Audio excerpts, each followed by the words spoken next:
Right. Okay, good afternoon everybody and welcome to Planning Committee on Thursday the 19th of October. This is a public meeting and members of the public and press are permitted to report on the proceedings. Reporting includes filming, photographing, making an audio recording and providing commentary on proceedings. Please note that this meeting is recorded and streamed live. These recordings are published on the relevant meeting page of the Council's website. By choosing to attend this public meeting, you are deemed to have been given your consent to being filmed or recorded and for any footage to be broadcast or published. If the alarm sounds, the premises must be evacuated immediately. Do not spend time collecting personal belongings. All emergency escape routes are clearly signed. Once you've left the building, the assembly point is in the High Street opposite the Guildhall. Members and other speakers are reminded please to use their microphone when speaking. Okay. Right, thank you. Do we have any substitutes, please, Margaret? Yes, Chair, we have Councillor Lynn Denham for Councillor Jill Teixeira. Thank you. Thank you, and welcome, Councillor Denham.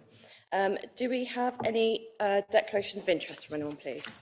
Right, I'll start this end. Andrew?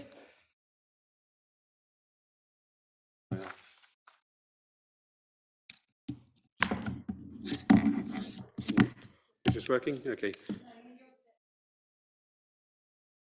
Sorry, wrong card. Yep.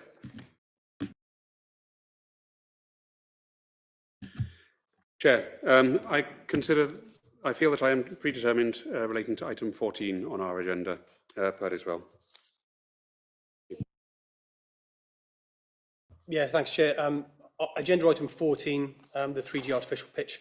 I was Deputy Chair of Communities when this went through, so I was involved in this, so I won't be involved in that. I think that's probably fair.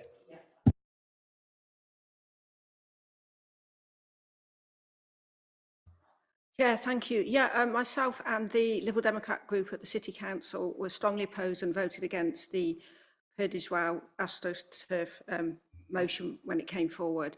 We don't believe it, and I believe we're all predetermined, and I think it's inappropriate for us to speak and decide in planning. Thank you.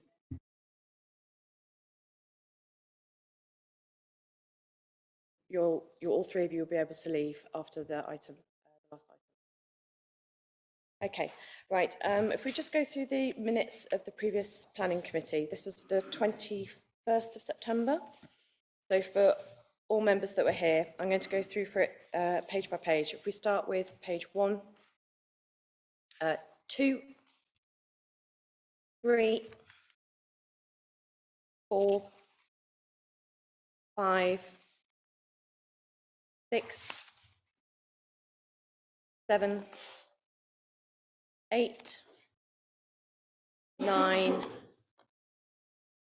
10, 11, and 12.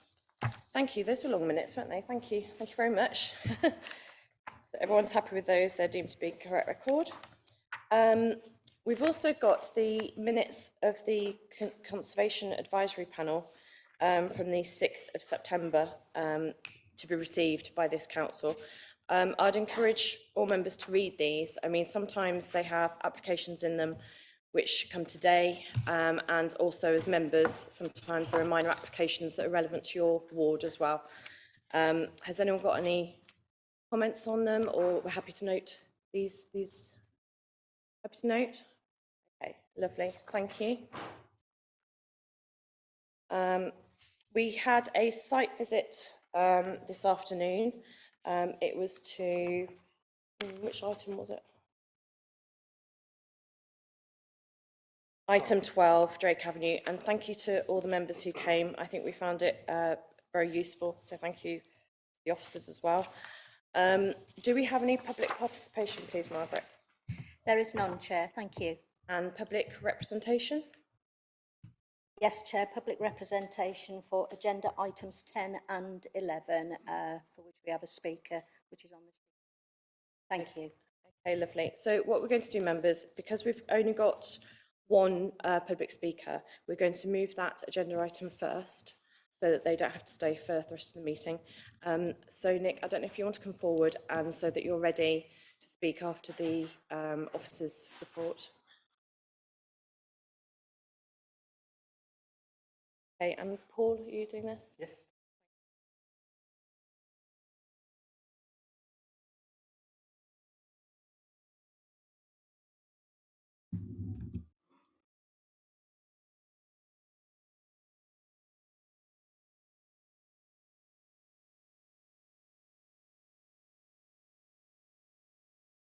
Good afternoon, members. So this application site relates to a Grade 2 listed building located on Foregate Street within the city centre, surrounded by other listed buildings and lies within the Foregate Street and the Tithing Conservation Area. There are two applications to be considered, one for a full application considering the planning merits of the scheme, and the other a listed building consent application that considers the physical works to the listed building fabric. Let's just go through some pictures of the site. This is an aerial photo that shows Foregate Street and the frontage of the building. The building is in the centre of the photo, which has got half render and brick on the upper courses. And this is a rear view of the site. Again, the centre one with the long alleyway with that you can see vehicles parked in there looking from Farrier Street. Conversion of the building was approved for 13 apartments following the signing of a Section 106 agreement in early this year, following the Planning Committee's consideration back in November 2021. Works have commenced on the building, which is currently scaffolded. Members will also note that an application has also been approved to the rear of the property for 4 one-bed flats, and the current application seeks for the conversion of the building to a commercial element and 9 apartments rather than 13. Minimal alterations are proposed to the external fabric, with the main works taking place within the building. You can spot the difference between the front elevations. You can see there's been some improvements to the ground floor shop frontage, and then to the rear you can see that the removal of the fire escape at the back. The current applications are to provide a resubmission of those approvals that were given by this committee back in November 21 to provide a reconfiguration of the internal space to allow increased commercial area occupying the whole of the ground floor and cellar. So that's the cellar, and what we've done throughout these floor plans, we've got the proposed on the left-hand side and what was approved by Planning Committee on the right-hand side. So then we have on the ground floor, we have proposed purely commercial. The previous approval was for commercial and 2 residential units. And then going first floor, we have a change from 4 units to 3 units. The units to the rear of the property are identical. What has changed is that rather than having 2 units at the frontage of the building, there is now just a single unit. On the second floor is identical. There is no changes on second floor. There are still 4 units on each of those. And then on the third floor, there was proposed for 3 units, and now it's just proposed 2 units. So the unit at the rear of the property is identical, and what's changed is rather than having 2 units at the front, there is a single unit at the front. So on the first, just to recap, on the first and the third floors, the reduction of the number of units has resulted in larger units being provided at 45 square metres that meet the nationally described space standards. It is accepted that the remaining units are undersized, but all are as previously approved.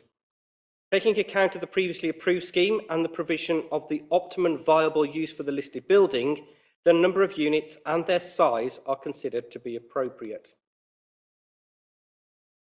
The changes in layout are beneficial to the listed building, as there are now fewer internal alterations that are now proposed. In respect to the considerations with regards to the building fabric of the listed building, the proposals are considered to provide an overall betterment to that which was previously approved. It is considered that the site location is sustainable within the city centre and close to public transport links. No parking is proposed within the site, as was the case with the previous approved scheme. The Highway Authority considered that the approach is appropriate and supportable in this location. Details of bike parking and bin storage all will be provided via conditions with access from Farrier Street. The applications are relatively minor in the modifications and are considered to be acceptable. Both full planning permission application and the listed building consent are therefore recommended for approval, subject to the conditions on both applications set out within section 9 of the respective reports. Thank you, Chair. Thank you, Paul. Nick, you've got 5 minutes. 5 minutes now. Want to tell us when you're ready? We'll start That's when you're fine. ready. Good afternoon, members of the committee. Nick Carroll, architect and landlord of quite a few units within the city centre.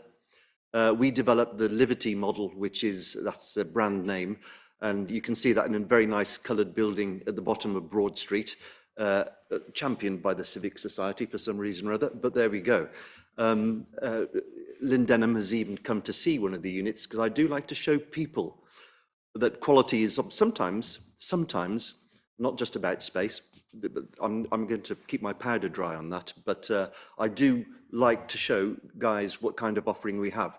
I think the fact that they're always 100% full is testament to the fact that we care about the environment we supply. And so we've acquired more property in the city. We originally supplied this before space standards and it was approved, which is great. Having looked and poked around in the listing fabric, we thought actually there is a market, not just for the smaller units, but for the larger units.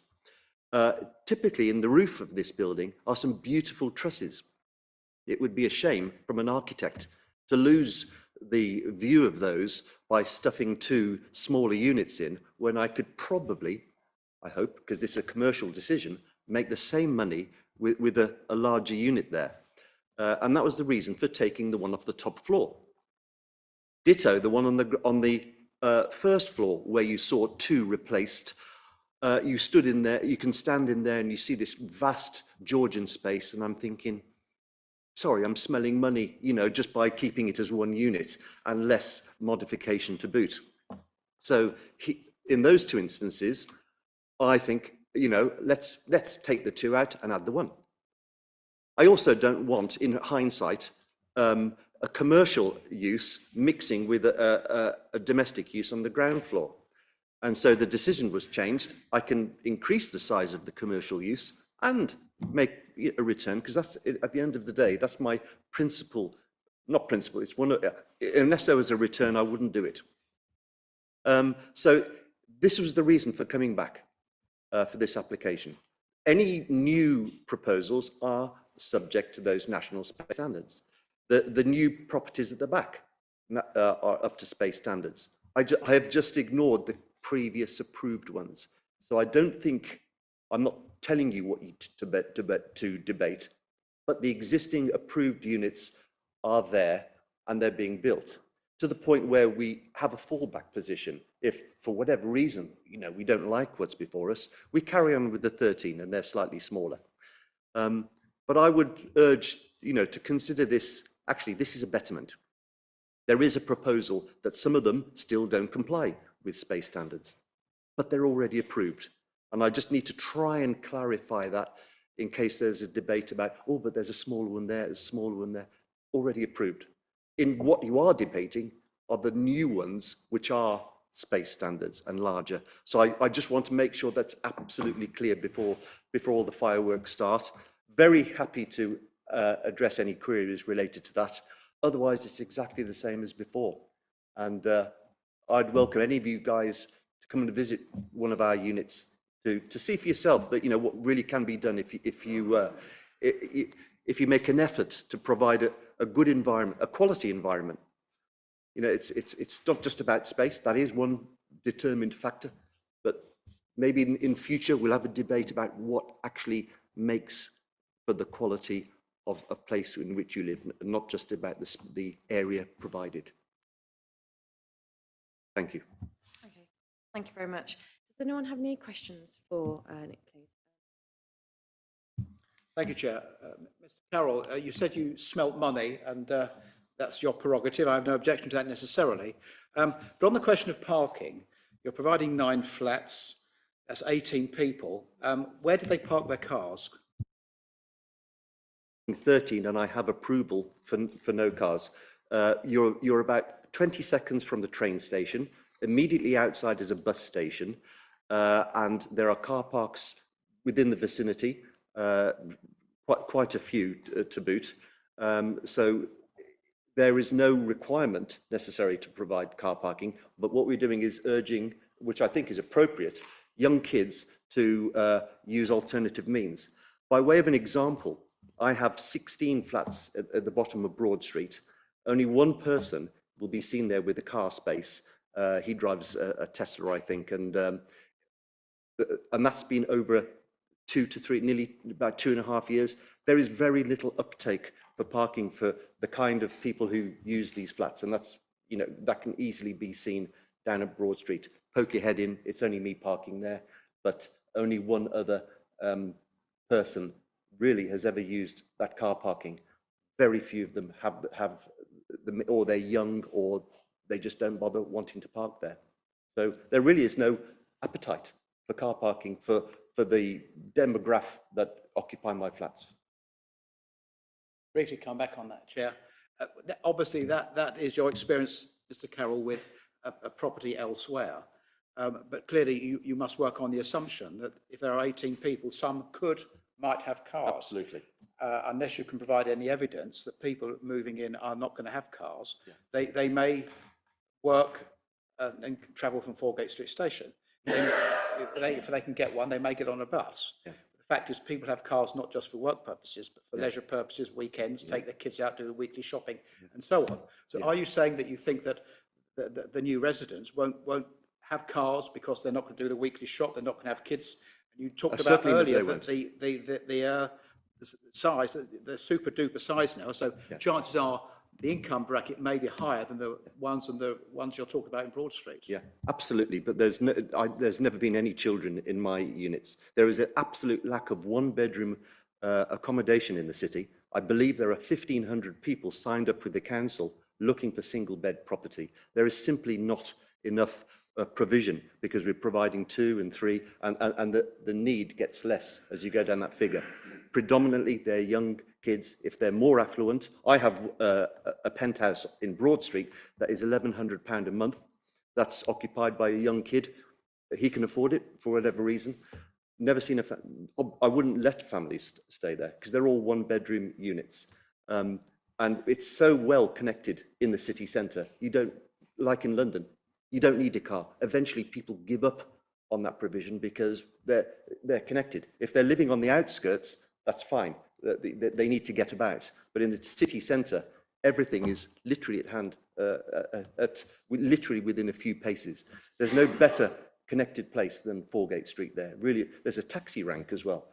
It's really, and I think the discussion is probably more for highways who make the rules about the provision on such. But really, it's Okay. if there was a need, I'd provide it. Okay, all right. I think that's really clear, isn't it? Highways are through this application. Yes, Chair. As you will have heard within the officer's presentation, we've accepted this location sustainable and suitable to be considered for parking-free development due to, as you've heard, it is opposite the station. The bus station is there. There are facilities, everyday facilities easily accessed on foot or on cycle. And as you've all also heard, it already has an extant permission for 13 dwellings, and this now reduces that to 9 dwellings. That's very helpful. Councillor Ray. Thank you, Chair. Good afternoon, Mr. Carroll. You made the distinction between space and quality. You gave us one example of quality, which I think was the rafters. As an architect, you must have clear views on what quality is. Tell us a bit more about that, please. It could be a debate for another time. Quality involves position, views, other amenities that are around you that makes for sustainable living. There are some very large properties in the city centre that you would probably identify as a slum because of the quality of the fabric. It's all about how insulated these buildings are.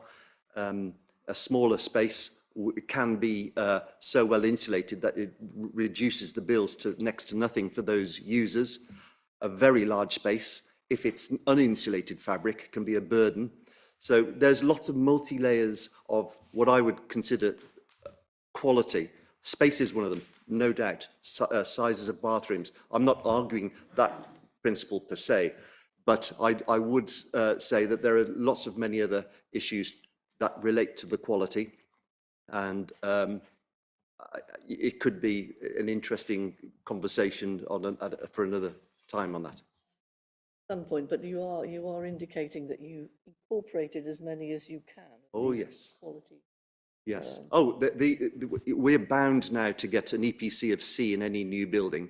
It's very hard to look at a listed building and say to yourself, how can I achieve 37 meters squared when clearly the physical constraints of a building are what they are. At the moment, we're having battles that, oh, Nick, you're 5% under, you're 5% under. I think we need to have a reasonable discussion going forward where we accept the limitations of what the existing space is.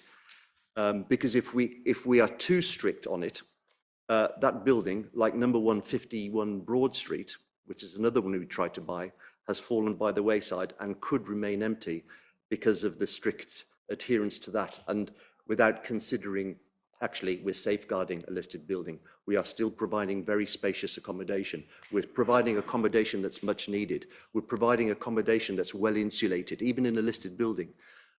So I don't want that single quality issue to actually be, to withhold accommodation from coming forward.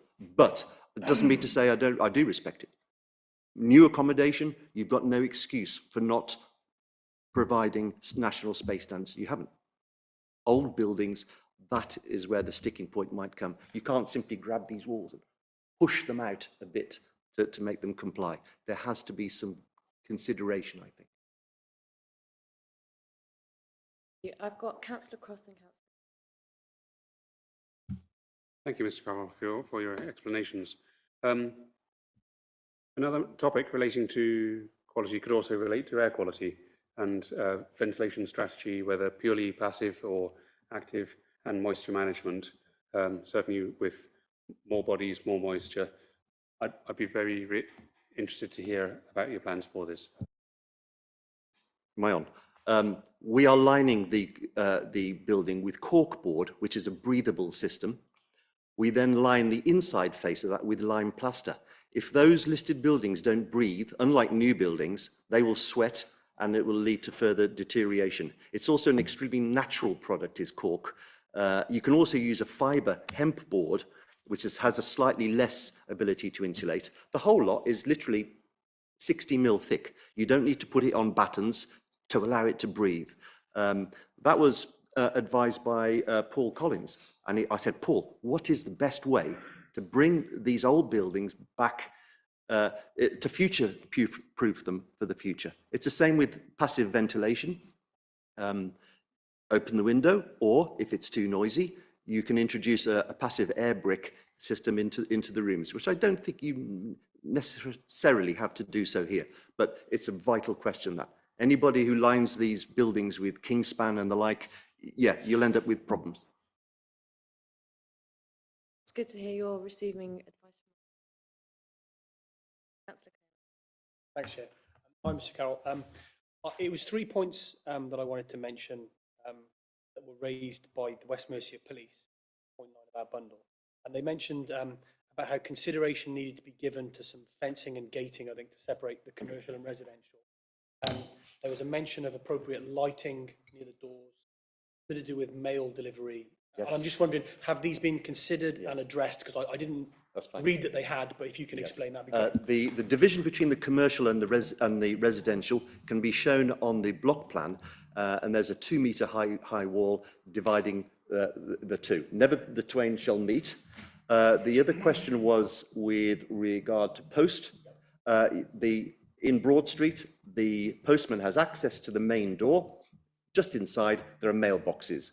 There is no, it's the parcels that's more of a problem. There's no planning condition on that, but I think landscape is conditioned anyway, so there'll be more detail coming through with regard to any external wall and the like. The third point, lighting. Lighting at the rear. I've got to consider ecology, so I can't have great things illuminating up everywhere, but I've got to make for safe access. I will probably be going for the secure by design badge, because the last thing I want to provide is an opportunity for any crime to take place because of no natural surveillance or the like. And it probably just means low level lighting that comes on automatically as you walk by, leading to your front door. I don't need to illuminate the building at the back, but from the front I might decide to tickle with it just from an advertisement point of view. But that would be conditioned, I think. Councillor Udall and then Councillor. Thank you. You've explained the kind of occupancy you're looking for. And that kind of occupancy, by and large, has a higher fire risk as a consequence of being single people in properties. Have you got any intentions to have a retrospective fit of fire sprinklers within the premises, which would actually alleviate that fear and concern? Yeah, absolutely. In fact, that is part of the building regulations approval, whereby we are doing something next to my offices in Broad Street, and the fire officer, through building control, has deemed it appropriate, because we're walking past a kitchen, to have a sprinkler there. If it's deemed fit by the fire officer at that point, then we will have to consider that. It's not something that's you state unless we're invited to, because the specialist comes at building regulation stage. You're not willing at this stage to commit to having fire sprinklers within these premises? I would commit to anything that the current building regs would allow, because it is a technical matter. Yeah.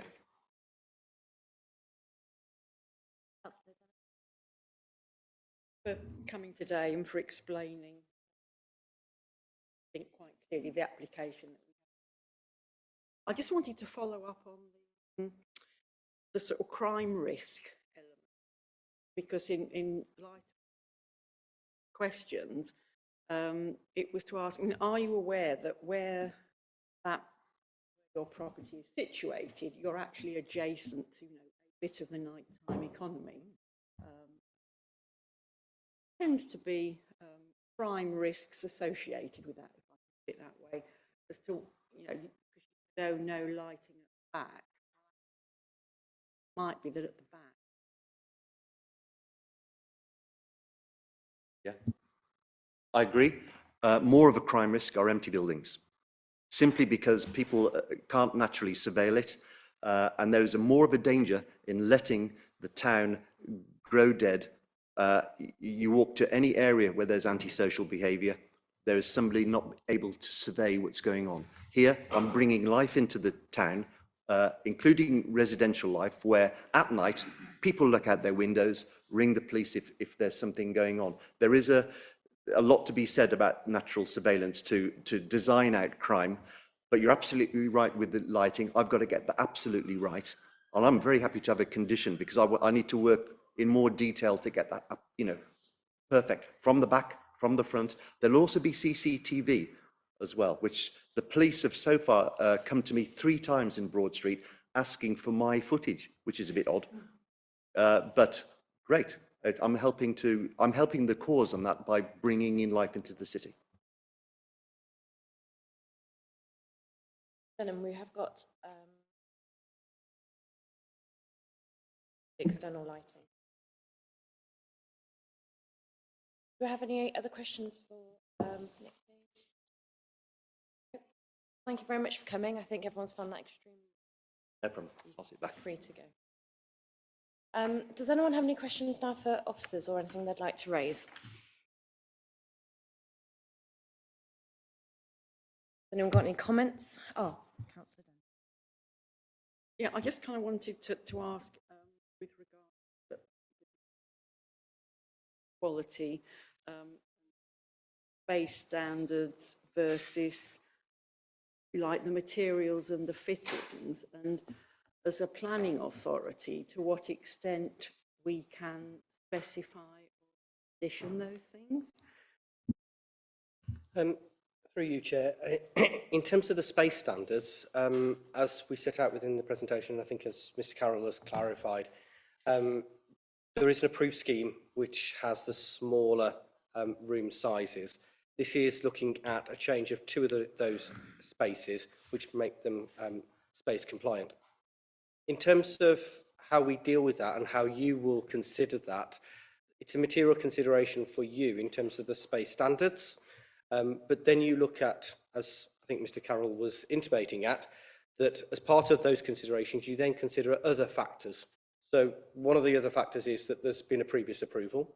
Another factor is that there's a listed building, and looking at what the optimum use is and how those spaces work. So in terms of what you will be doing in terms of your consideration, you will be looking at what was approved, what is now proposed, then looking at the standards, and then coming to a balanced decision based on that.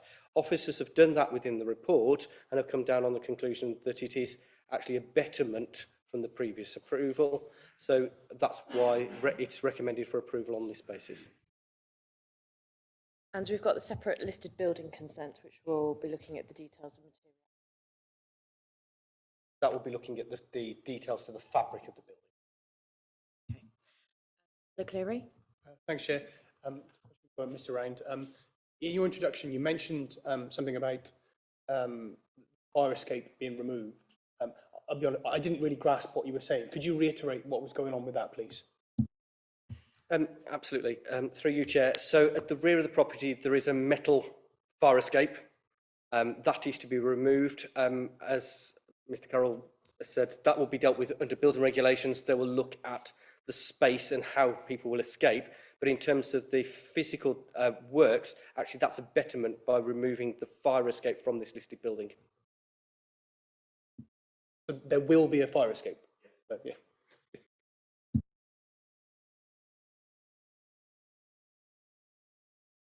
All right, Councillor Rager. Thank you. I've done something that I say I don't do very often, and I changed my mind during this meeting. I think I'm going to vote for this, chiefly because it's a betterment on what was offered before. And I know that I didn't vote for what went before, because I really can't condone building rabbit hutches or requiring human beings to be in very small spaces, generally speaking. It's not Tokyo, this is Worcester. I know we have a lot of listed buildings.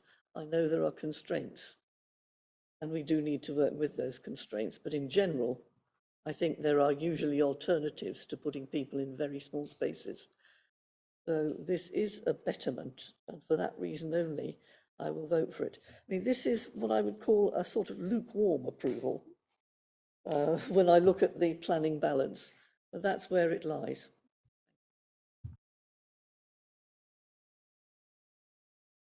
Councillor Ramos. Thank you, Chair. Just a technical question.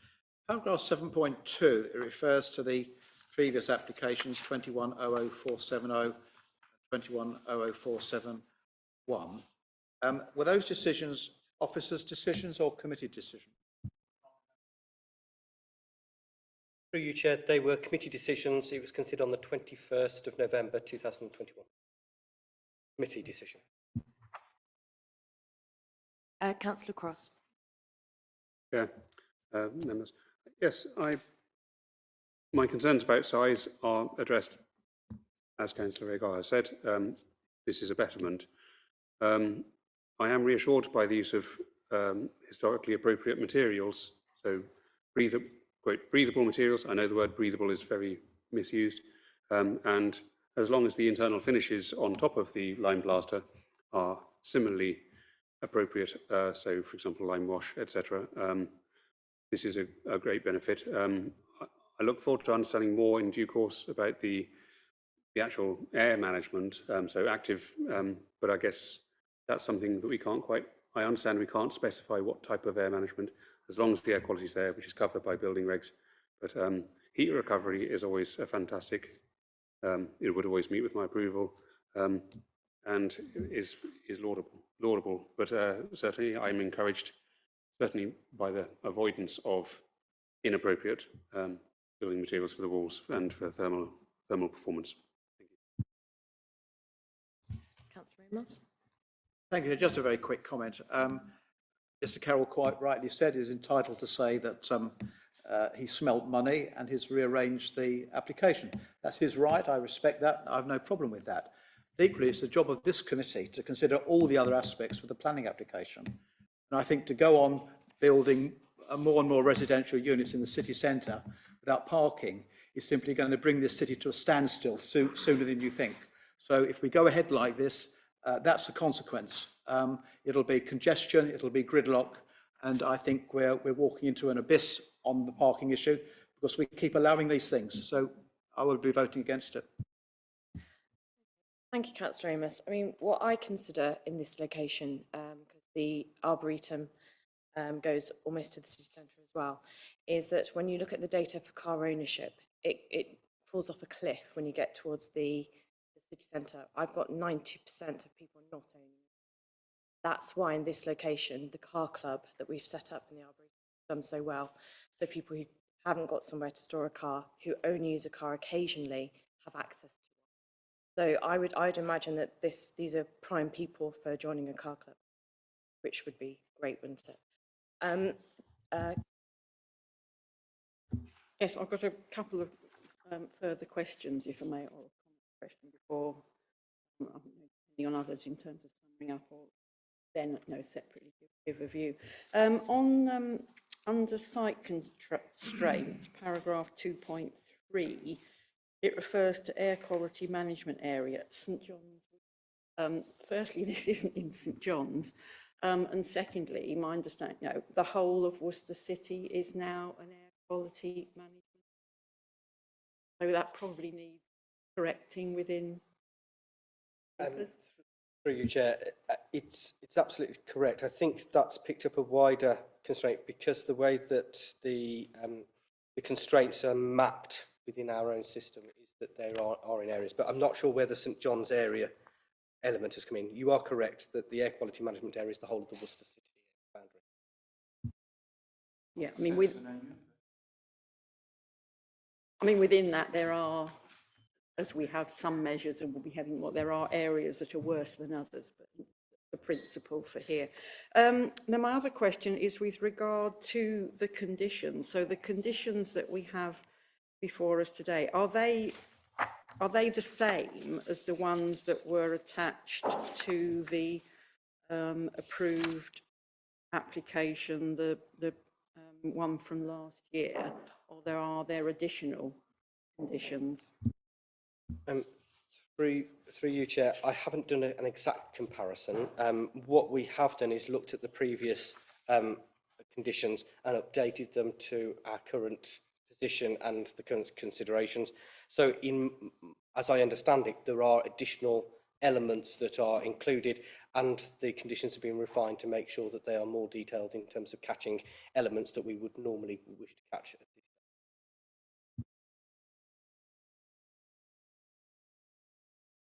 stage. Okay.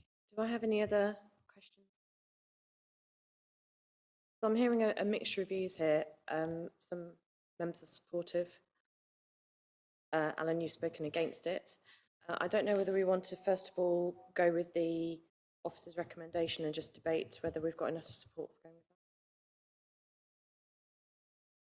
with that. I mean, I would like to make a comment. Yeah, sure. Further. Go ahead, absolutely. Being conscious of being responsible for bringing it forward today, and I think the debate has been useful, and the clarification, I think, as Cathedral Ward councillor, which gets an enormous planning applications, and when you get repeat applications,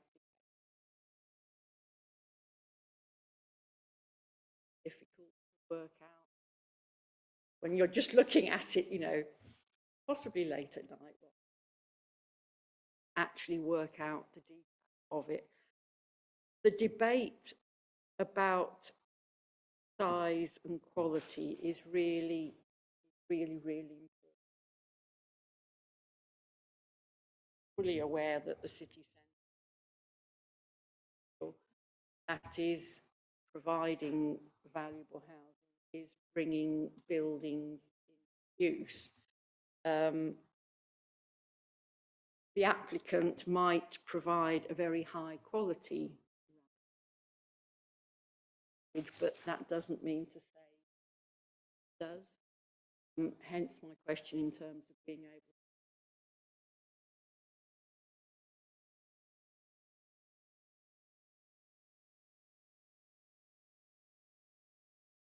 in the city.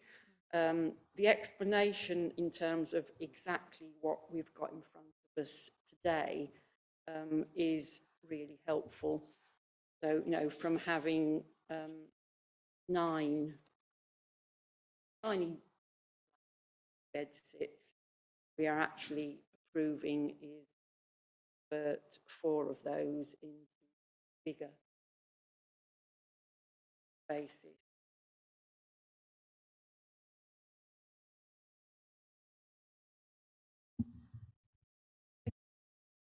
Well, based on that, I don't know.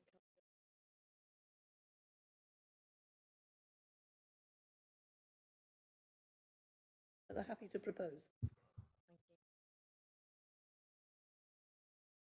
Second.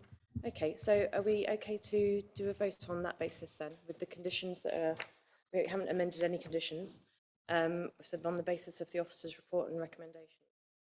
Be a show of hands in support of the application, please. Yeah, we're going to do 2 votes, actually. Firstly, it's for the main application.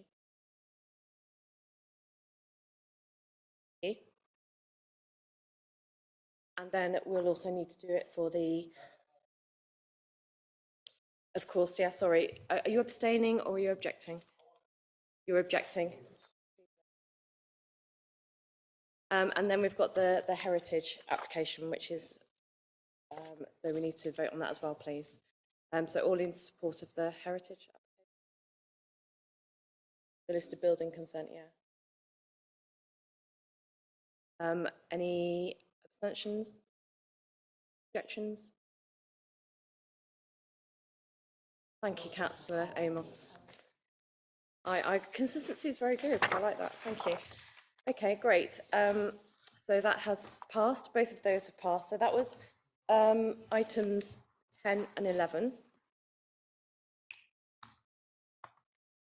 So we're now going to go back to the beginning of the agenda and go to item 8. This is the former Berwick Arms and the presentations from Laura.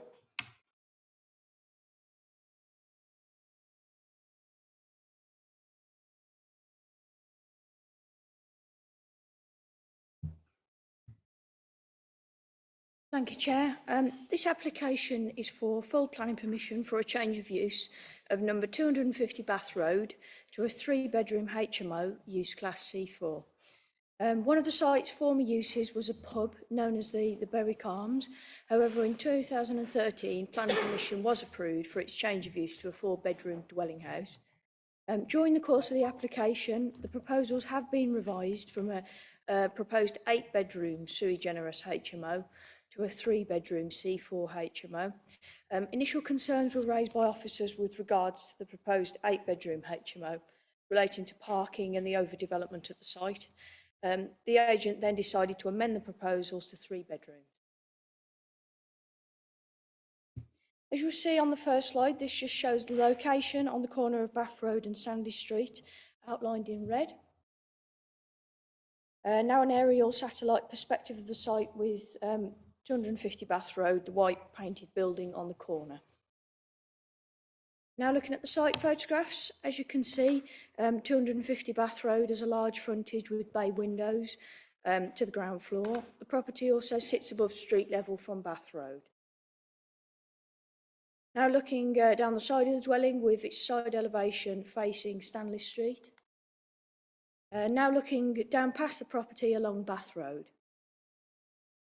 Now looking again back down the other way along Bath Road. From this photo, members will note that the area is primarily residential. However, there are a number of business units opposite the dwelling, comprising of a tall and planned hire shop just on the left there and a cooperative food store. Now looking again down Stanley Street with a closer view of neighbouring properties opposite the side elevation of the dwelling.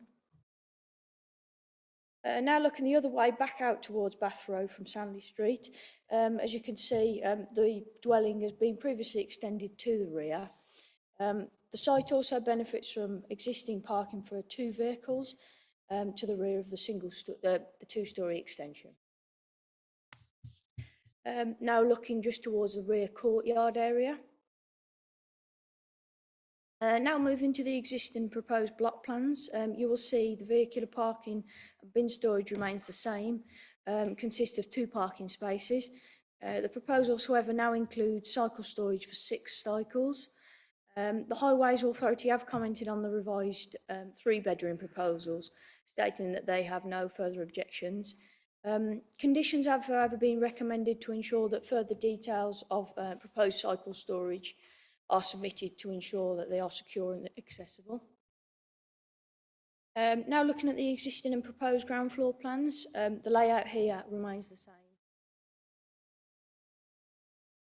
same. Now looking at the existing and proposed first floor plans, it may be difficult to read, however the layout here has changed from 5 bedrooms and 2 bathrooms to 3 bedrooms, 2 bathrooms and 2 storage rooms. Whilst not directly a planning consideration, the proposed room sizes have been reviewed and are in accordance with the Worcester City HMO licence requirements. The housing team have also been consulted and raised no objections.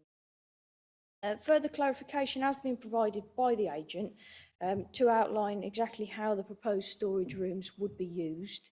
They have advised that the 2 first floor bedrooms are proposed to have for the use of 1 storage room each, and the first floor rear bedroom is proposed to have storage in the loft above the bedroom.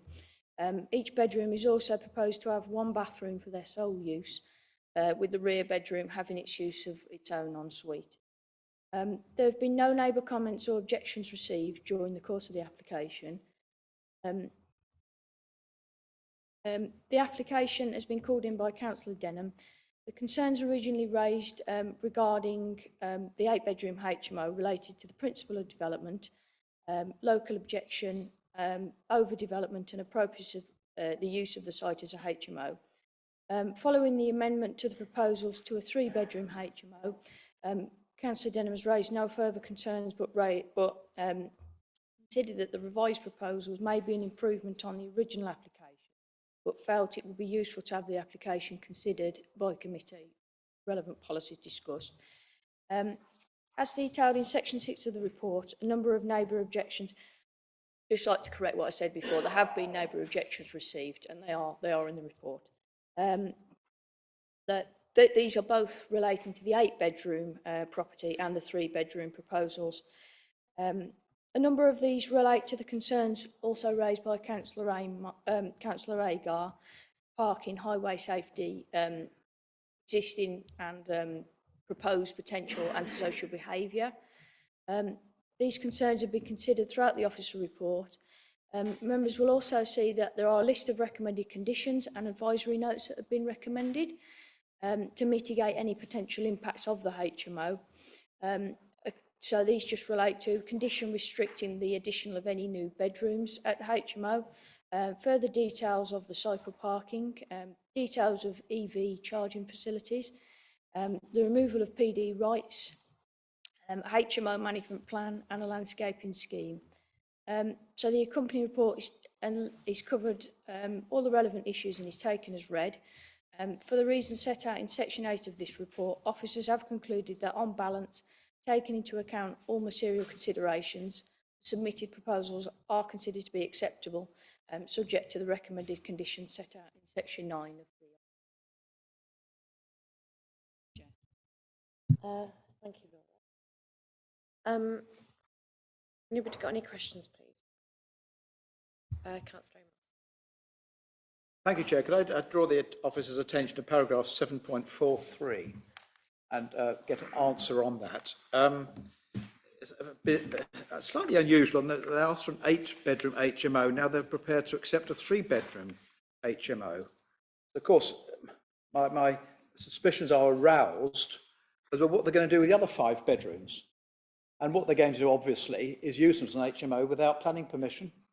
And it's suggested, as always, that we monitoring and this, that and the other. But how can we monitor, how can we enforce the use of those other 5 bedrooms as an HMO? Do people go in and knock on the door and see what's going on? In other words, it's a condition, Chair, I've said this before, is unenforceable. And anybody who's putting it forward knows it's unenforceable because it is unenforceable. So by granting planning permission for 3, to some extent they're trying to regularise a position. They think, well, we've got most of this, we'll just use the rest as an HMO because we know they wanted eight rooms. So that really is the essence of my question.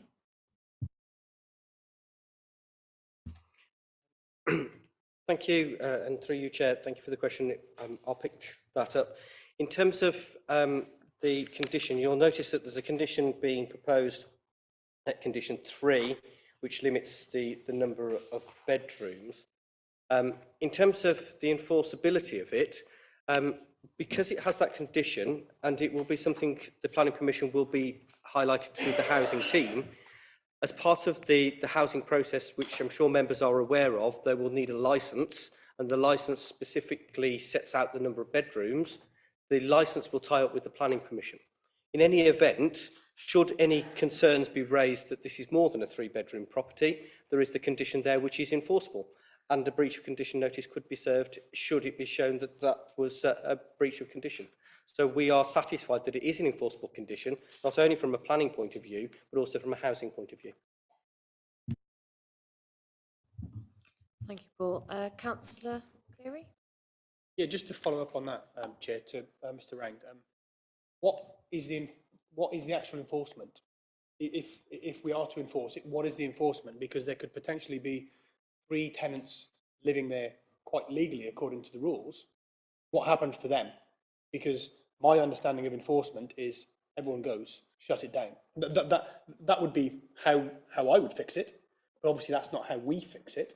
So what would actually happen if we discovered that this was being misused? Through you, Chair, it's a really good question.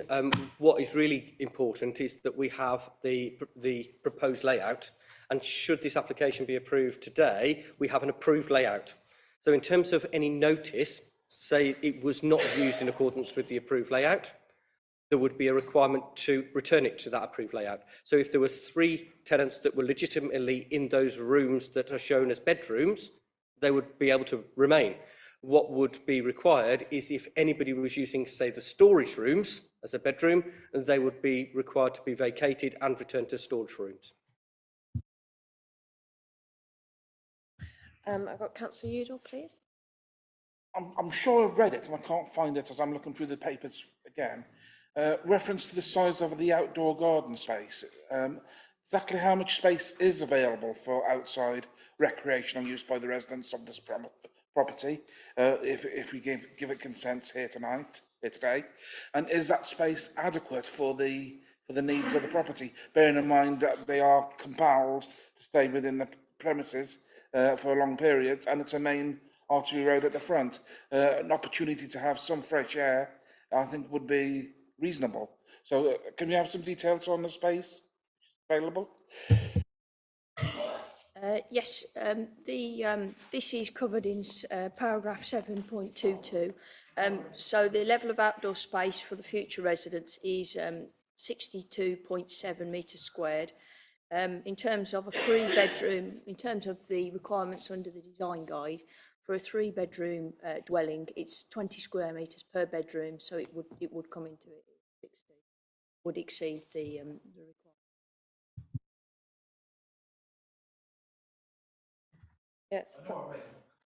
Yeah, it's surprising how small those areas are, isn't it? It's surprising how small those areas are, particularly if you're in a house that was built before those. I've got Councillor Agar, then Councillor Round, then Councillor. A couple of things, really. I looked in vain for a condition about removal of permitted development rights, although it is suggested in the report somewhere. And I think that's on page 28, it's suggested. Also, I think there is nothing about an HMO management plan, which might be a good idea. And perhaps we could condition that. I do think it's important that HMOs are well managed. So those two things I think would be important to me. Yes, two conditions. Through you, Chair, just to clarify, it's condition 6 is the one that relates to the removal of permitted development rights for extensions, roof additions, or outbuildings. And in terms of the management plan for the HMO, it's condition 7. So that covers resolution of complaints from neighbouring residents, control of noise levels, control of antisocial behaviour, and details of management of refuse at the site.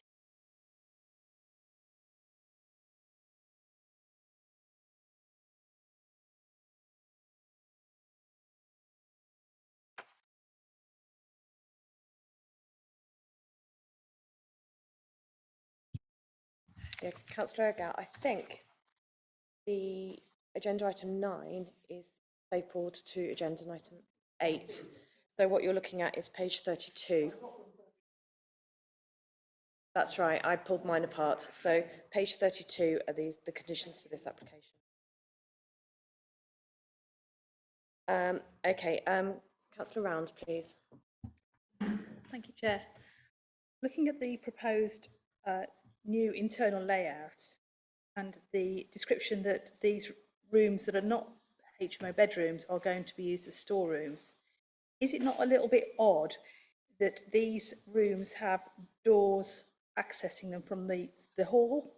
So if they were connected storage, wouldn't you have an internal door as opposed to an external door from the hallway? Do you see what I mean? So I'm just a little bit concerned about future plans, and I find myself agreeing with Councillor Amos about future plans for this, and I am really, really concerned. And again, I'm also concerned about the car parking aspect. You know, whilst I'm a great advocate of cycling, and it's very much at the forefront of my mind, around there is all double yellow lines. There's only 2 car parking spaces. If a future application comes, we're in for another debate in the future, but we're not debating that now. But my concern about is this storage. And from, again, it's not a planning point of view, but I'm just trying to look at the whole picture. Why would anybody only want to let out 3 bedrooms? It can't be economically viable. So what is the future intentions? And I'm just really concerned about that. And I welcome officer viewpoints on this. But then in terms of enforcement, and I hear what the officer is saying, I get concerns from a city point of view. Our staff in enforcement are stretched, and what is going to happen? We have to be practical at the end of the day. Yeah, thank you, Councillor Round. It's very important that we consider the application for us. We can't speculate, I don't think, as part of the application, and that's really important for us to remember. And the thing is, that's why we've got the conditions. I don't know whether we just want to clarify the highways, because I think 2 spaces are what you like. For you.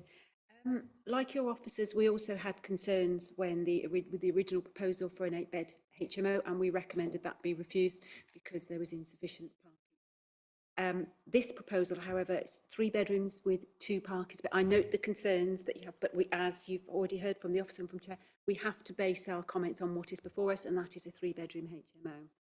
We've considered the 2 parking spaces associated with that in this location to be acceptable. I believe the house is currently operating as a 4-bed property with 2 parking spaces, so going to a 3-bed property with 2 parking spaces, we did not feel that we would have grounds to be able to refuse it, but I do appreciate your concerns. We shared those.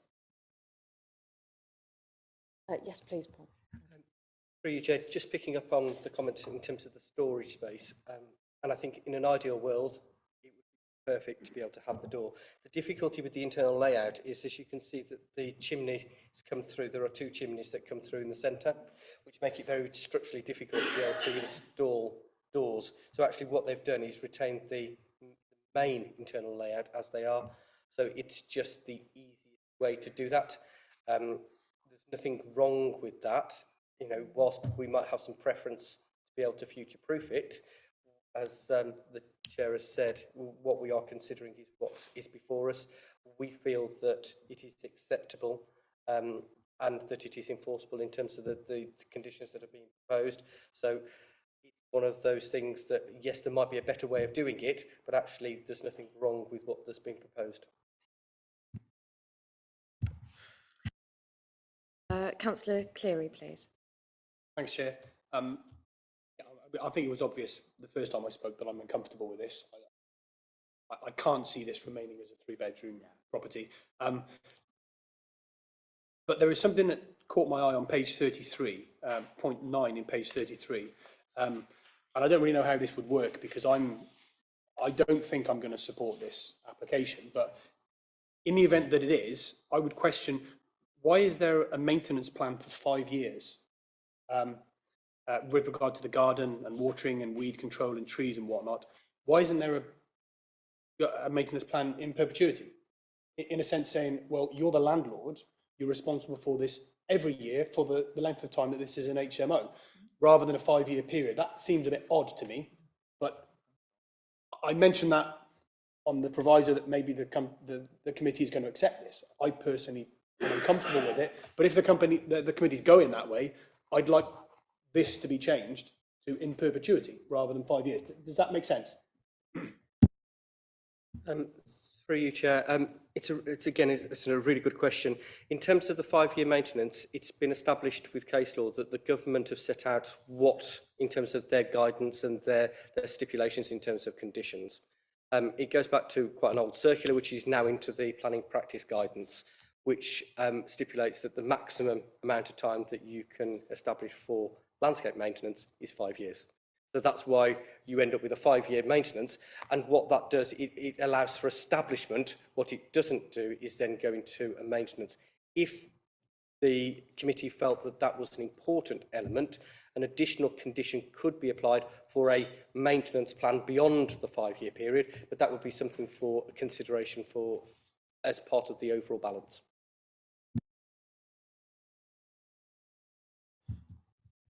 Councillor Amos, then Councillor Denham. Thank you, Chair. I wonder if Mr. Round could just clarify something for me, because I'm confused by the numbers. It's a request for a 3-bedroom HMO. I understand Ms. Hanchett saying the parking allocation has been based on that this is a 4-bedroom property. We've told that all these other rooms are going to have storage.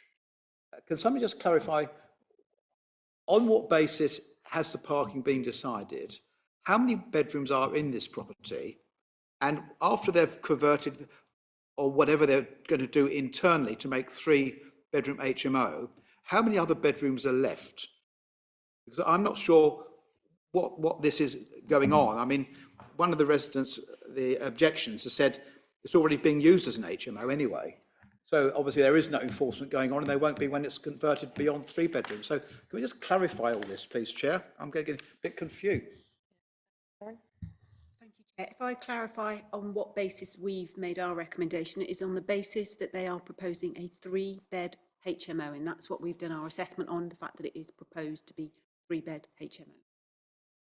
But on that, Chair, 3-bedroom HMO, yes, but the house is bigger than a 3-bedroom HMO. I thought we allocated parking spaces on the number of bedrooms in the property, not on a little bit of it that someone is going to convert, allegedly, into a 3-bedroom HMO. It's being converted to a 3-bedroom HMO. The whole building, once converted, will only have 3 bedrooms, and so that is what we have based the parking requirements on. I appreciate it will have extra rooms, but if you already heard from the officers, those are not going to be bedrooms, so we cannot base our parking standards on anything other than a 3-bed HMO, because that's what the property will be. Right. So the parking facility has been based on this property is going to be just 3-bedroom HMO, 3 bedrooms only. How many bedrooms are there in this property at the moment? It is currently a 4-bedroomed house, not a 4-bedroomed HMO, a 4-bedroomed house. Right, so does that mean then that the 3-bedroom HMO is going to subsume 4 bedrooms? Because it seems to me very confusing that if the parking is on the basis of 4 bedrooms, is one thing. It's based on 3 bedrooms is something else. So somehow, are they going to lose a bedroom? Because anybody, if you think about it, Chair, can come along with an application saying, well, we're a 6-bedroom house, but we're going to make 3 of these rooms into storage, so we're only a 3-bedroom house, so we don't have to provide so much parking. I mean, it's a cart and horses, isn't it, through the policy? It's so blindingly obvious to me.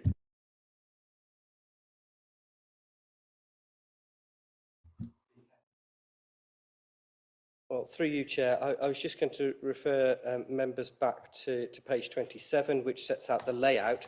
That is what is before members. We have a ground floor layout with no bedrooms. We have a first floor layout with 3 bedrooms and 2 storage areas. What I haven't got in front of me is the existing layout, but that is what's proposed and that's what's being considered. And as you've heard from the Highway Authority, the whole property is subsumed as a HMO, and it is for 3 bedrooms. That is what is proposed. And it, just picking up on a point that Councillor Amos made, I'm not aware that we have an open enforcement complaint in terms of this being used as a HMO. If we have got an enforcement complaint, it will be pursued.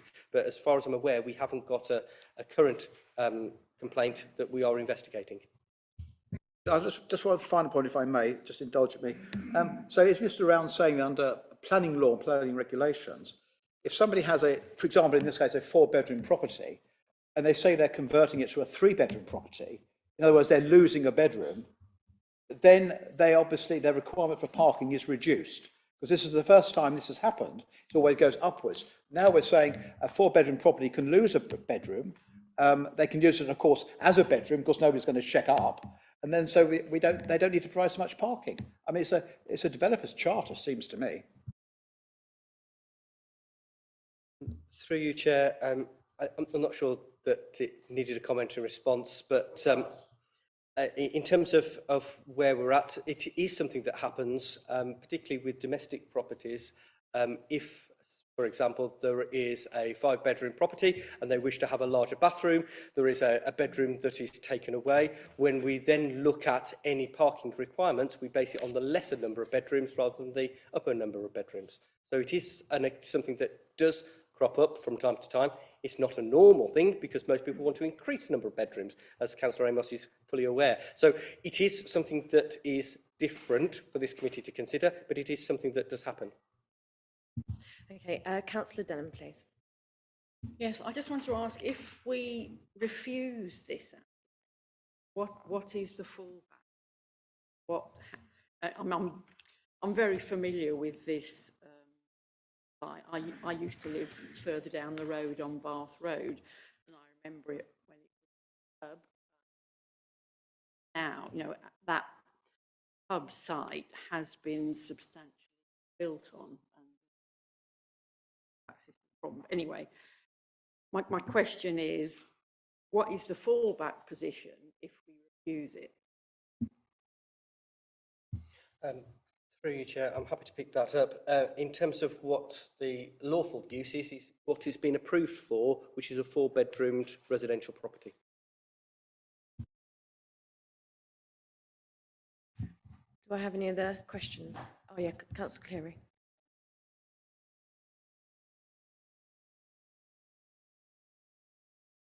.44 and 7.45. In 7.44 it says that this would be an HMO occupied by between 3 and 6 unrelated individuals. I don't understand how it could be up to 6 unrelated individuals if there's 3 bedrooms. Okay, the next bit then says this is a 2-person 3-bedroom HMO.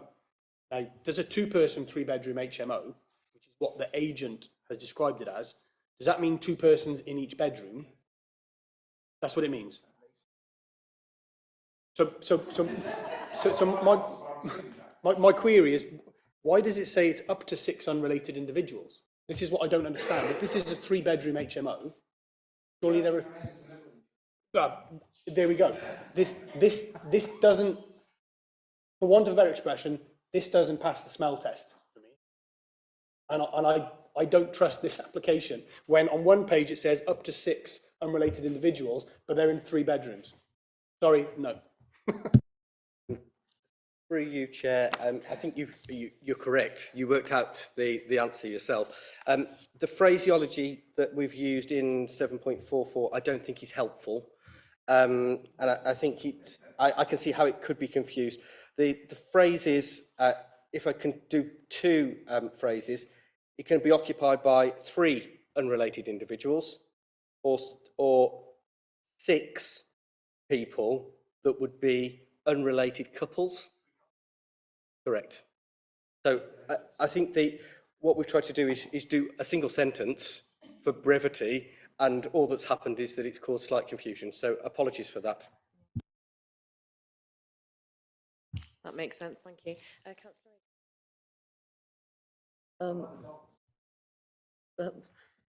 Brown, you touched on the maintenance issue just now, and we have tended to say 5 years, but honestly, the way the council finances are going, and given that other residents of other kinds of properties have to maintain their curtilage in a neat and tidy way, why are we not saying in perpetuity that the responsibility passes to whichever owner has it?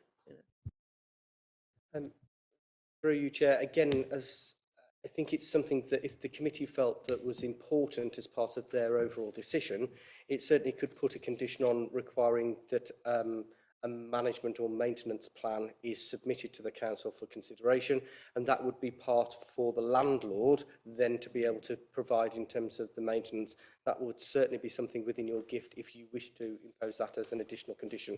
What we have considered in proportionality terms from an officer's point of view is that we feel that the establishment of landscaping is probably sufficient in this case, but if members felt that they wanted that additional element of maintenance, that would be something that they could impose if they so wished. I think I'd like to, because I'd like to safeguard the quality of that area, if the committee would agree.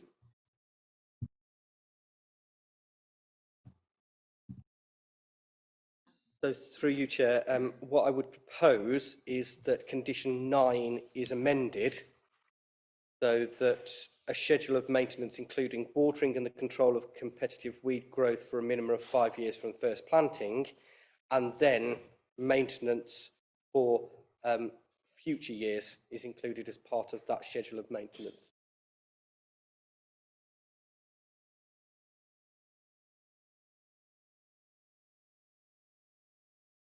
Thank you, Councillor Cross. Okay, so I don't know whether with that extra amendment to the condition, are you in favour of this application? Need to propose. Are we in a position? Shall we have a debate on the acceptance of this?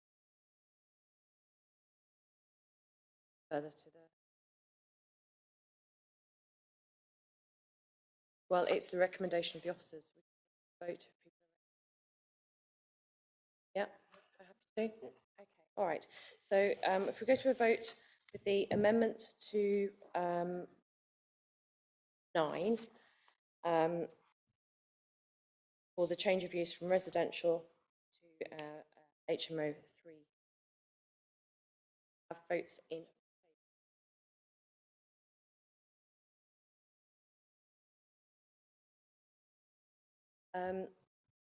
Abstentions, please. And can I have votes against, please? That has failed. So we had how many against? So out of the 6, or anybody, do you have any recommendations for refusal? Anything that you particularly concerned you?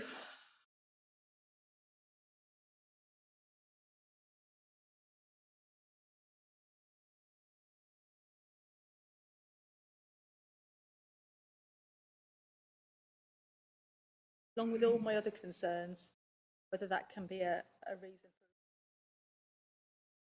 for... Through you, Chair, and we can go to the High Authority in a moment. If you could explain what are your concerns in terms of the highways? Is it the fact of there is insufficient parking, or is the parking is not in a layout that would be safe? What are your concerns in terms of parking? I'm concerned there's insufficient car parking. I'm also concerned about the layout in terms of the locality. There's double yellow lines everywhere. So if visitors need to come to see people in their homes, there's nowhere for visitors to park. I'm concerned about the safety aspect as well, really. Of that road is quite narrow, from my understanding of it, if there's parking there. I just, there's not. Thanks, Chair. I don't know if this is a reason that I can use. So I'm happy to be corrected by the officer, but I don't believe this. And in every other sphere of life, if I don't believe something, I don't get involved in it. And I look at this and I genuinely think we're being taken for a ride. I'm sorry. I don't know if that's an allowable reason to refuse this, but that is what my gut is telling me. Through you, Chair, and I think you probably know the answer to this. Yeah, unfortunately, we are looking at what is before us. We cannot speculate in terms of what might happen. What I can give you comfort is that if what members speculate might happen, that requires planning permission. So that would be a consideration for members at another date, and it would be something that would be able to be considered. We've talked about the enforceability of the position that we are looking at, and we feel that that is an enforceable position. We feel that we are in the limit of where we can be in terms of this is acceptable in terms of parking, in terms of space. Any increase in that is going to be unacceptable. So we are in a position where we can enforce that quite robustly. But we can't have a refusal reason that says of what might happen. In that case, I agree with everything that Councillor Round has just said.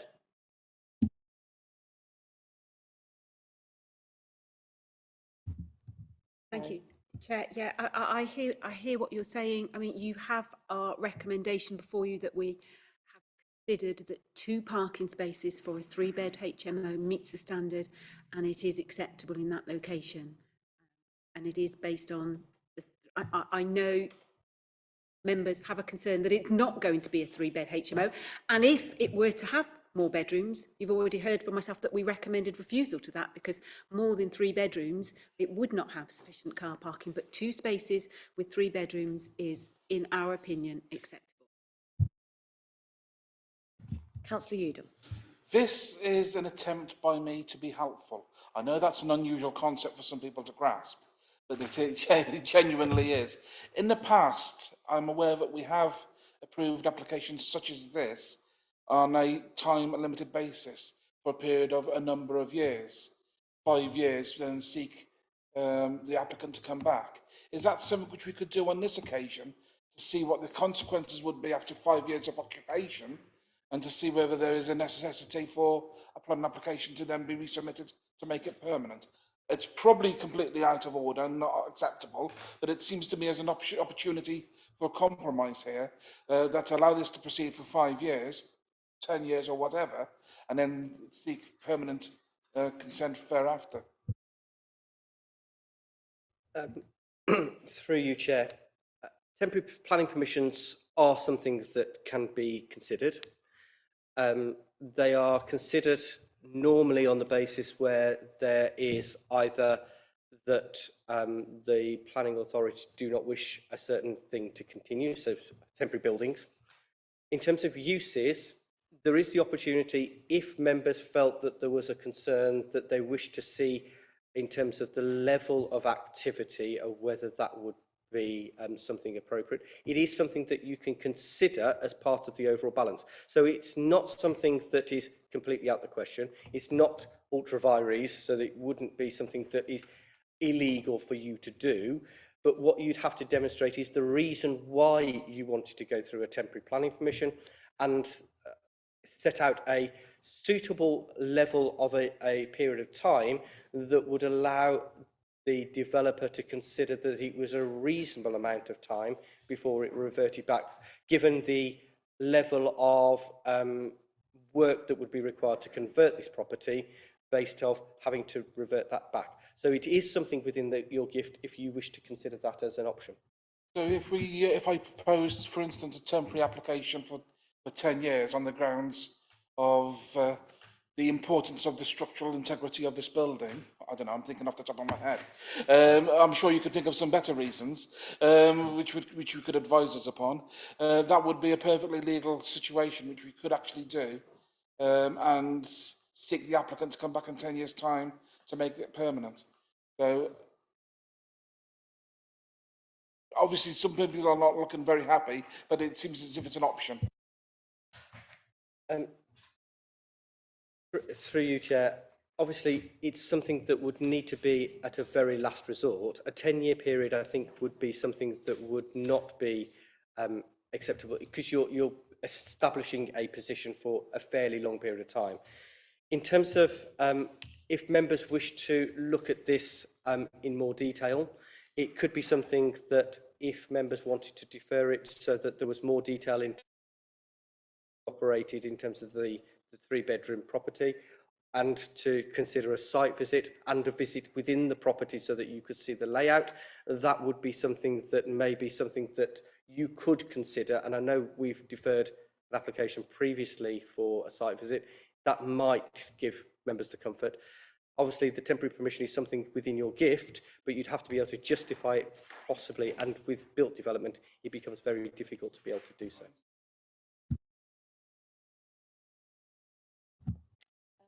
Well, I'm just wondering, if we were to defer it, could we also ask the agent to come? Through you, Chair, the agent would have been here today. Unfortunately, he's having an operation today. That's why he could not be here today to be able to answer questions. Because I think that would be quite helpful to have. Councillor, right, I've got Councillor Round, then I've got Councillor.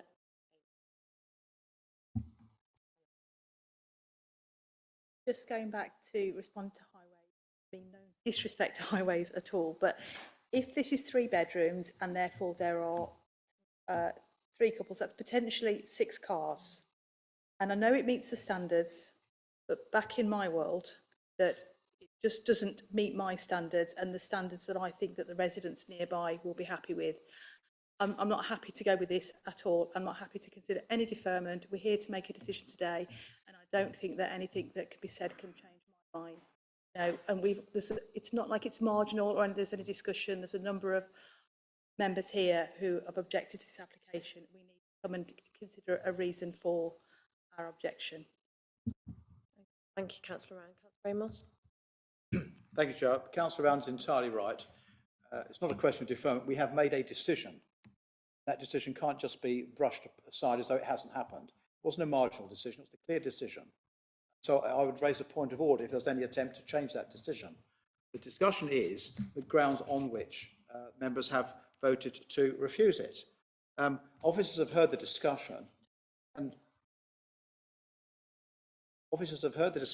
my understanding is that they would be tasked under the new arrangement that the chair and vice chair get together and draw up the reasons. Councillor Round has already referred to the parking situation, and remember, whoever makes the recommendation, it is just a recommendation to this committee. The members make the decision on the question of parking. Councillor Round has also referred to the location and the topography of the parking. So it's not just the numbers, it's the location where the parking might take place. And I would want to add something else as well. Obviously, officers were sufficiently concerned that they wanted to add a condition about the extra rooms not being used without authorisation. So they put a condition on. My argument is that condition is not enforceable because it's obviously, I suspect, what the objector says. It is being used as an HMO at the moment. I mean, we could all go around and have a quick look and we'll probably find that it is, but we can't prove that. But there's no doubt at all that the potential is more than 50-50.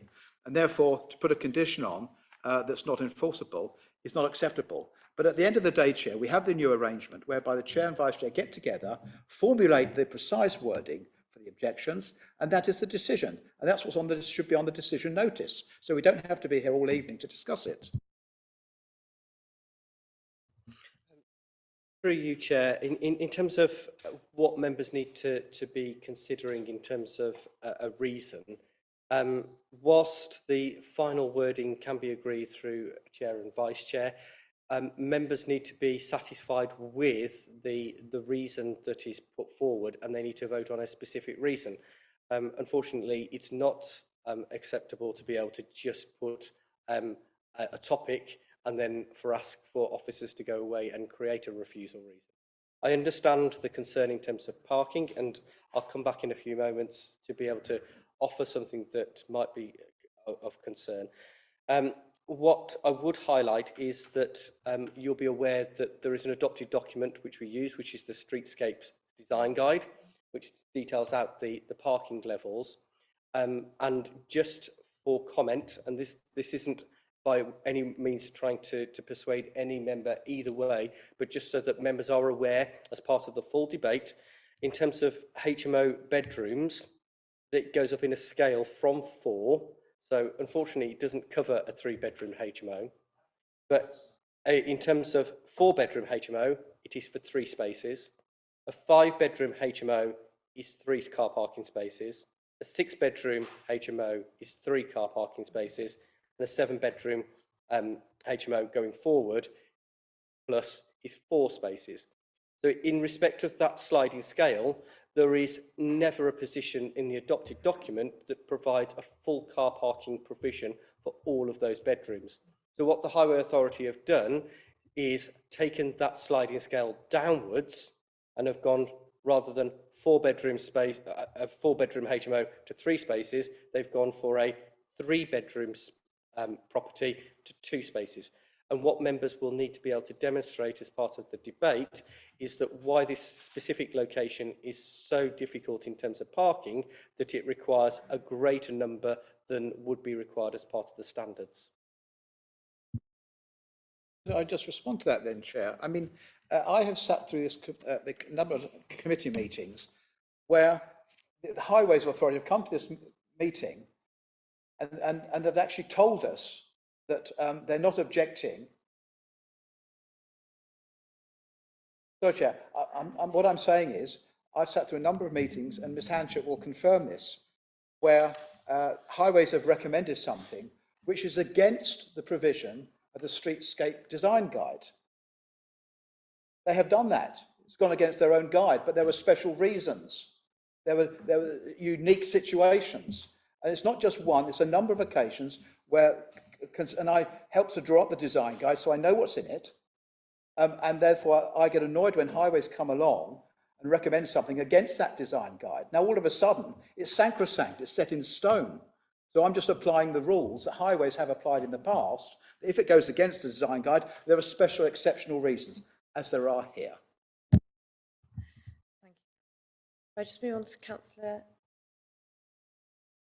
Want to say something? Go on. Why not? Thank you. Through you, Chair.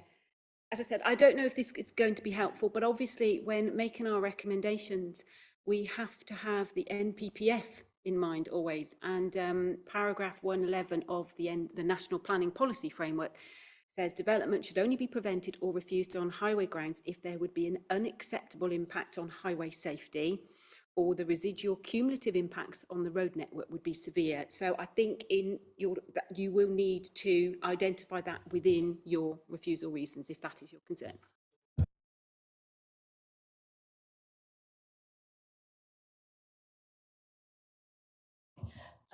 Duncan.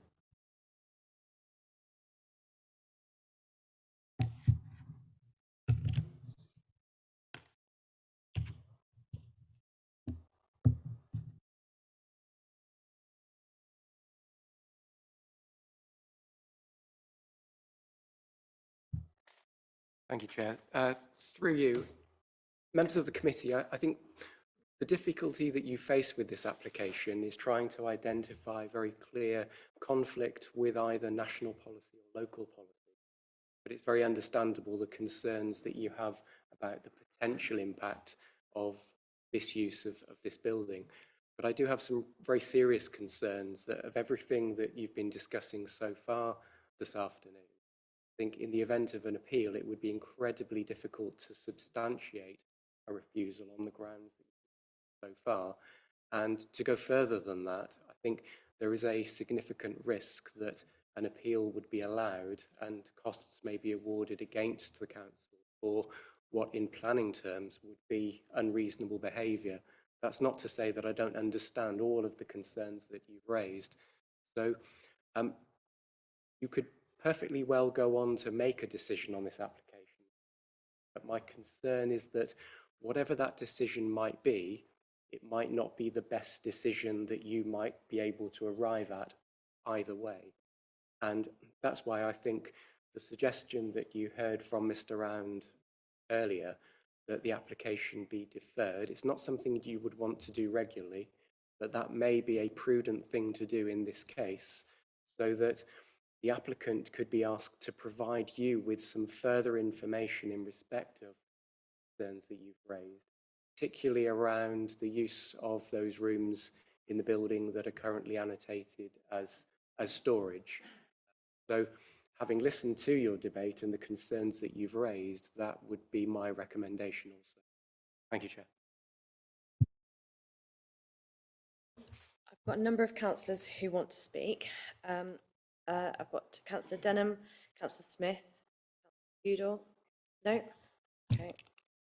Councillor Agar, and then Lily, and then Councillor Denham and Councillor Smith. Thank you. Yeah, as the person that called it in, the sort of top of my head possible grounds. Is there, I mean, one of the reasons for, is it a reason for refusal, the loss of a family home? So, you know, that's hence the, you know, the fallback position is a 4-bedroom family home. So to lose that does matter. And if we take at face value the desire for a 3-bedroom HMO, is that then not underutilisation of a significant building? And there is a difference in parking. I hear in terms of the rules for parking, absolutely, but in practical terms, there is a difference between a family with children and 6 adults in that building. Through you, Chair, unfortunately it's not, there's no policies within the SWDP to be able to prevent the loss of these properties. In actual fact, we've got a policy that allows for HMOs, and there's a criteria which has been set out within the report. So in terms of the provision within the city, it is something that is permissive. As you're aware, that the council wish those to be all considered for planning permission, hence the Article 4 direction. So we want to make sure that we've got control over that. But in terms of resisting the loss of family homes, it is a concern, but there's no policy basis or planning basis to be able to refuse it on the basis of a loss of 4-bedroom property. Councillor Smith, please. Like other councillors, I'm concerned about the parking issue. In a 3-bedroom HMO, there could be 6 adults, so 6 cars, and both the road outside has double yellow lines. So where are those cars going to park? That's my problem with this. Thank you, Councillor Smith. Councillor Agar. Two things. I would simply sort of, I was going to sort of say what Karen Hanchett has said about the fact that you really difficulty substantiating a refusal on parking grounds. Real difficulty with that. Duncan has pointed out there's a very real possibility that we will have costs awarded against us if it's appealed, and it will be. And the other thing is, we've been trying to turn it into an application that we wanted to see, rather than the application that we've got. And that's really been the problem right round the room, mostly, hasn't it? I mean, I'm happy to defer or to withdraw my my proposal, if that helps, but the only reason for a deferral would be to wait for the applicant to clarify the use of the building. Helpful, just picking up on that point, just to be helpful for members. Obviously, what we've heard in terms of the debate is that there is a concern that the proposed conversion up to a maximum of 6 persons within the HMO would provide inadequate parking within an already constrained area. What members need to be satisfied within their minds is that there is the evidence to be able to demonstrate that constrained area, and whether members need to visit the site to be able to demonstrate that constrained area is something that you may wish to consider, rather than being able to think that it's a constrained area, and when it actually gets to appeal, that we haven't got the evidence to be able to support that. Because, as Mr. Rogers already said, that to be able to defend a refusal reason needs to, particularly on technical matters like highways, needs to be on an evidential basis. So if it is constrained, and as Councillor Amos quite rightly said, there is a need to depart from the standards, well, actually that needs to be evidenced properly, and whether members have that evidence today is something that they need to consider before they vote on that, and whether deferral will help them to be able to provide that evidence is something that you need to consider. But if you have that evidence and you're satisfied that you have sufficient information before you to make a vote, that is absolutely within your. Thank you, Paul. I think that's really helpful to me, because I do find site visits, even the one today was really useful. But also, I'm aware that the agent couldn't come today. That would also. I've got Councillor Cleary, then Councillor Rao. Thanks, Chair. I don't really know what's going on at the moment, because my understanding is we've already rejected this. Is that not right? No, Councillor. What we've done is 6 we of us voted voted against that. on the proposal to support. Voted on the refusal yet, because we haven't established the ground. So we've voted not to accept it, but that's Yes. not the same as rejection. That's right. Right, because That's right. I But didn't we really need- understand the talk of deferral. That was my point. For a rejection, what we need is a proposer and a seconder, but we need to have the grounds established so that we know what we're voting on.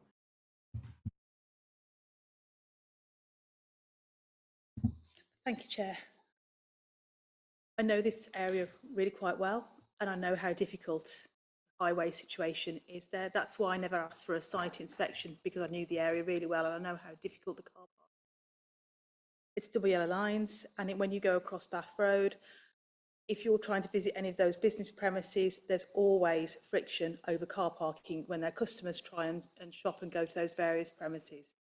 It's always a trouble hotspot around there for car parking.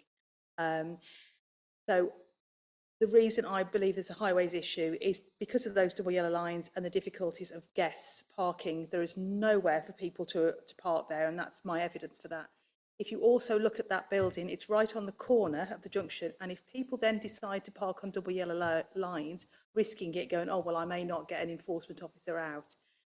There's no visibility then if people are parking on that corner, that junction, and I'm really concerned about highway safety here.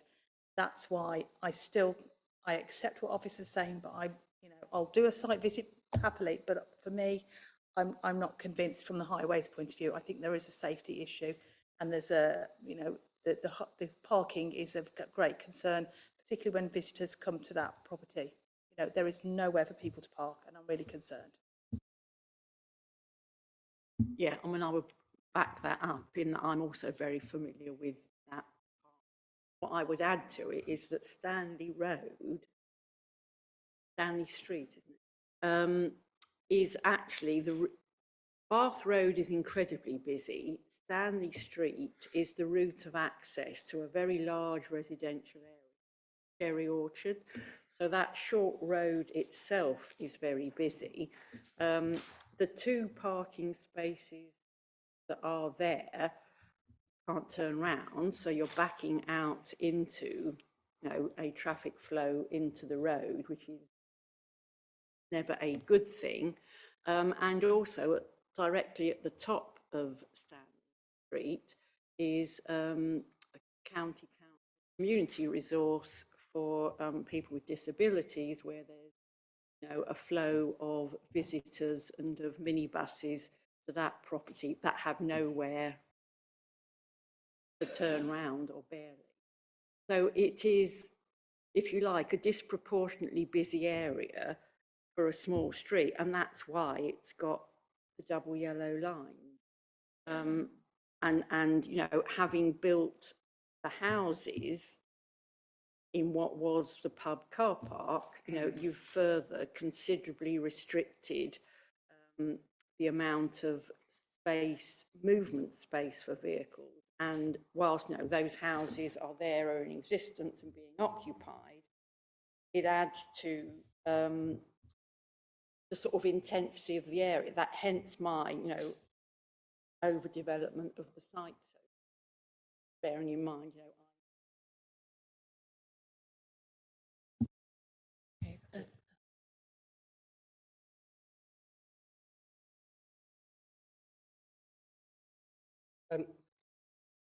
Yeah, just to be helpful in terms of the overall debate, myself and Duncan have pretty much come up with the same sort of comments. So I think what members are essentially saying that the proposed conversion to a 3-bed, in brackets, 6-person HMO would provide an inadequate parking in an already constrained location.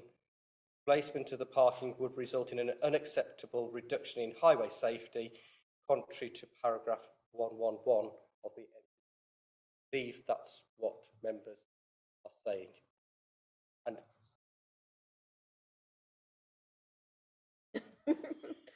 Took the words out of your mouth. Duncan. I think it's really important for us just to caveat that that's the wording that we've come up with. Debate this. Do stand by the offer.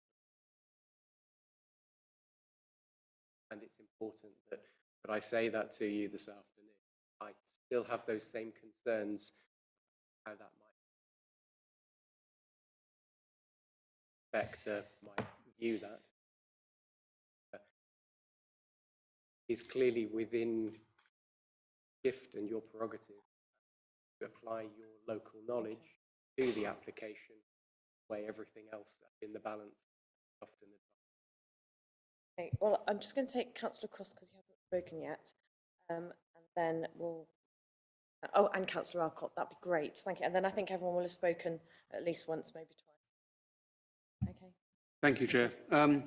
Having read the room and read the concerns, and I would like to change my position to being that I would seek to defer for a site visit, so we can all get on, have the same eyes on and in appropriate process and document the concerns, and also for the applicant to clarify the use of the property and address these parking concerns and highways concerns. So that way they have opportunity. That's my proposal. On a point of order on that, Chair, I seek clarification legally. As the application has been proposed and rejected, I don't believe that same proposal can be tabled again for a second time. So consequently, any application, when it comes back to us after deferment, can only be for refusal or a change of application in support of with change of conditions. We can't do the same vote again. Hi, just to be clear, the proposal that was in front of you was to support the officer's recommendation. That hasn't been carried, that was defeated. We then go back to a position. You are able to put across a site visits and clarity's sake, equally if somebody wanted.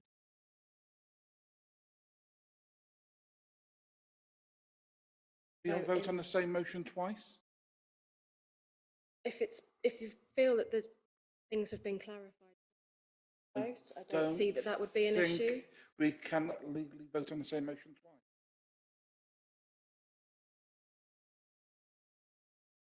I mean, I think what's in front of us is that... I think what's in front of us at the moment is a proposal to vote on a deferral, which is perfectly acceptable. What is that?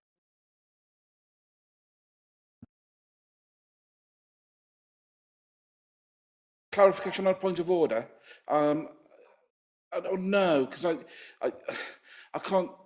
If the proposal to accept planning consent is made again, as was previously made for today, that would not be a legal motion because it's already been refused by this committee. It would have to be a different motion with different conditions, not as a condition, not as a motion to support officers' recommendations. It would have to be different. Yes. Yes. If we can't support a motion, and table a motion exactly the same, which has already been refused. Sorry, can I just clarify what your question is? Is it about whether we can vote on deferral? No, if we do defer, inspect the premises, and we're all happy and okay with the application, we can't then move back to a proposal to support the recommendation as officers have recommended, because that's already been defeated. You can return. The purpose of the deferral is to gain more information.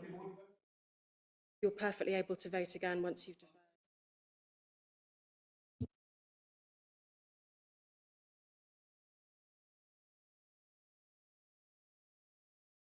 I really want Councillor Alcott to be able to speak. She has not spoken yet. So, Councillor Alcott, please go ahead. Chair, thank you very much. I can see here everyone obviously really wants to do the right thing, party, which is great, but I think we're really completely scuppered by national planning law, and I won't go on about that. But I think, again, there is the risk in our council with funding shortages and issues. I don't want us to make any decision that costs the council money. So in this instance, though it's not ideal, I think I support a deferral. Yeah, I'm happy to. It's very, Councillor Udall's point of order. I have a lot of sympathy with that, and so I would like to ask the legal officer to clarify the position, because not long ago, before you were elevated to the position of councillor and chair, we had a system where, a bizarre system where you could half make a decision, then it would come back to the next committee for certain discussions to reverse the decision. Yeah, and we stopped that because that there are lots of words I could use to describe that. Mr. Round knows what I'm talking about.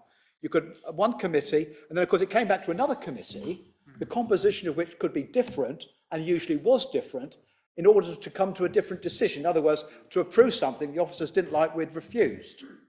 Now we seem to be going back to that position.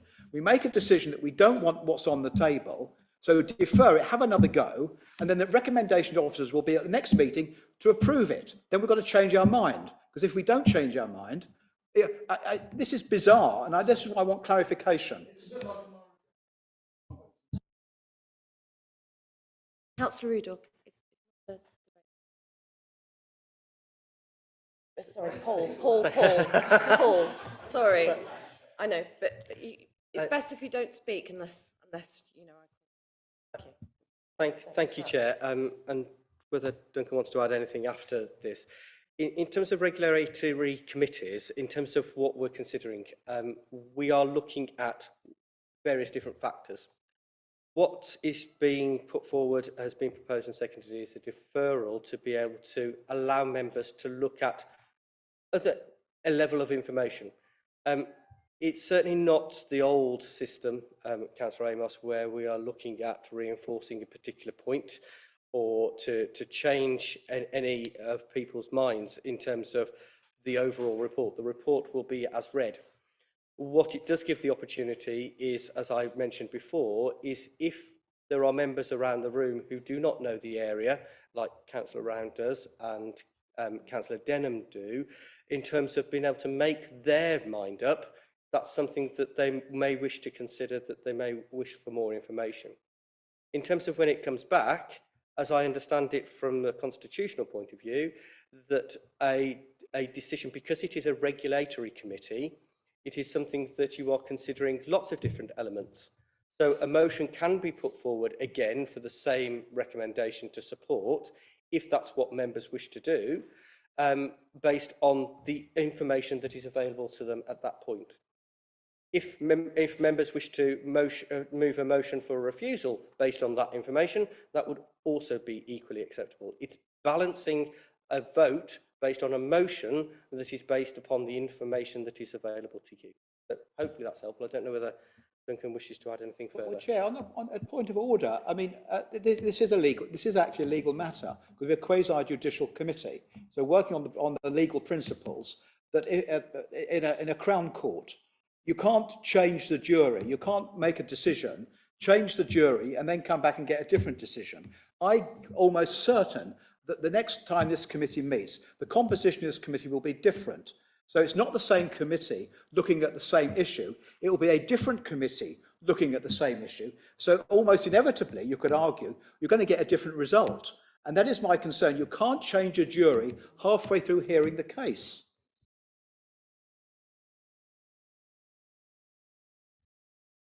Yeah, I think we're happy that we've had legal counsel that having the proposal to defer stands.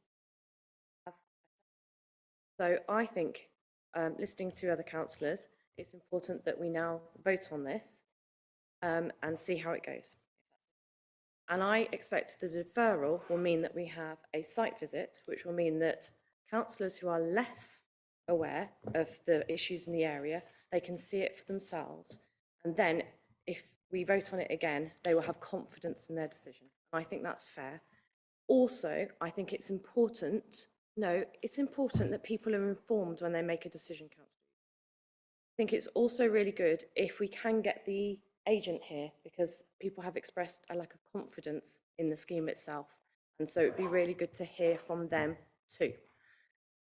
So I'd like to put this forward for a vote, please. So what we're voting on is deferring this application. Can I see a show of hands in support of the deferral, please?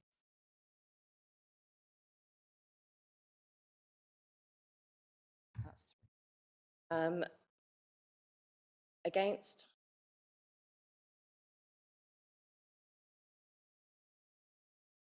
Abstention?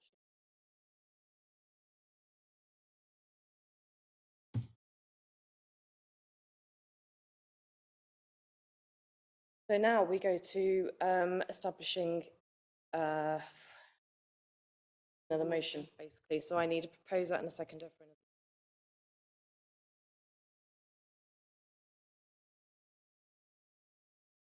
Just before we second, if I can, members, Councillor Denham, I read out what I understood was the concerns.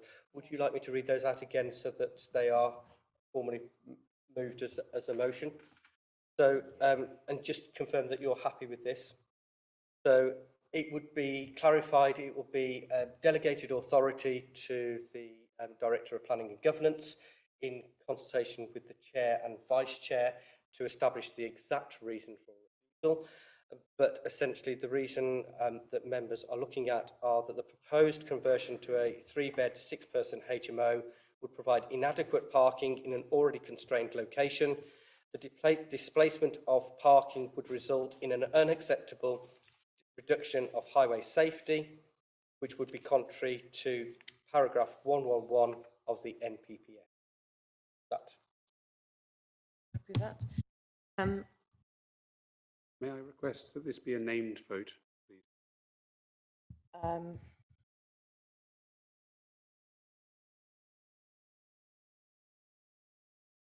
We have named votes for planning committee?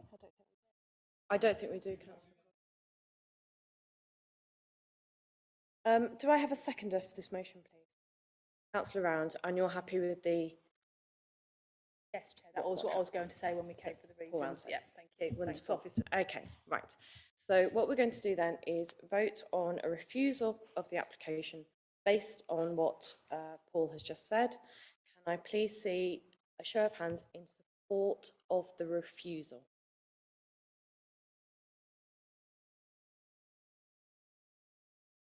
Votes against? That's me too. Sorry, I forgot I was concentrating. So wait a minute. Can I have a show? Quick, keep your hands up, please.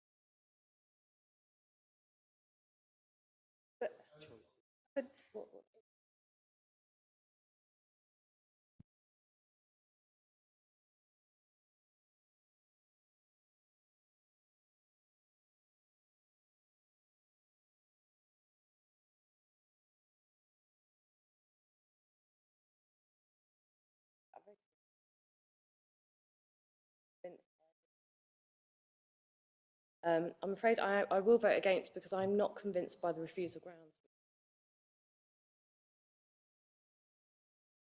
So where are we now? So we need, I'm afraid we need another motion. So has anyone got a proposal for a motion? We need to get to a decision, don't we? Councillor.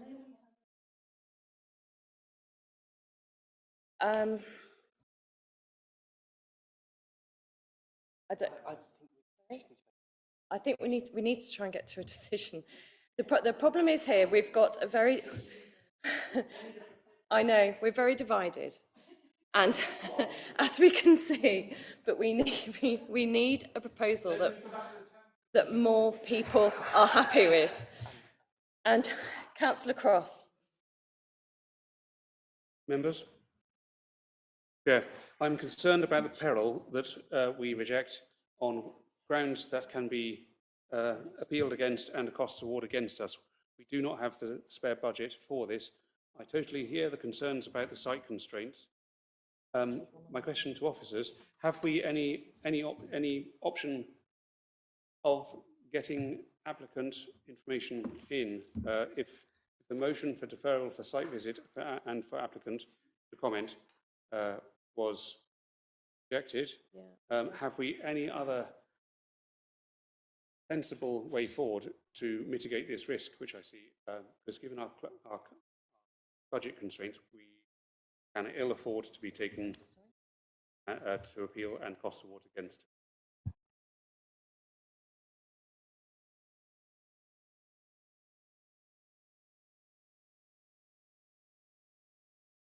Through you, Chair, in terms of the options that are available to members, the options are that you could reconsider one of the previous motions.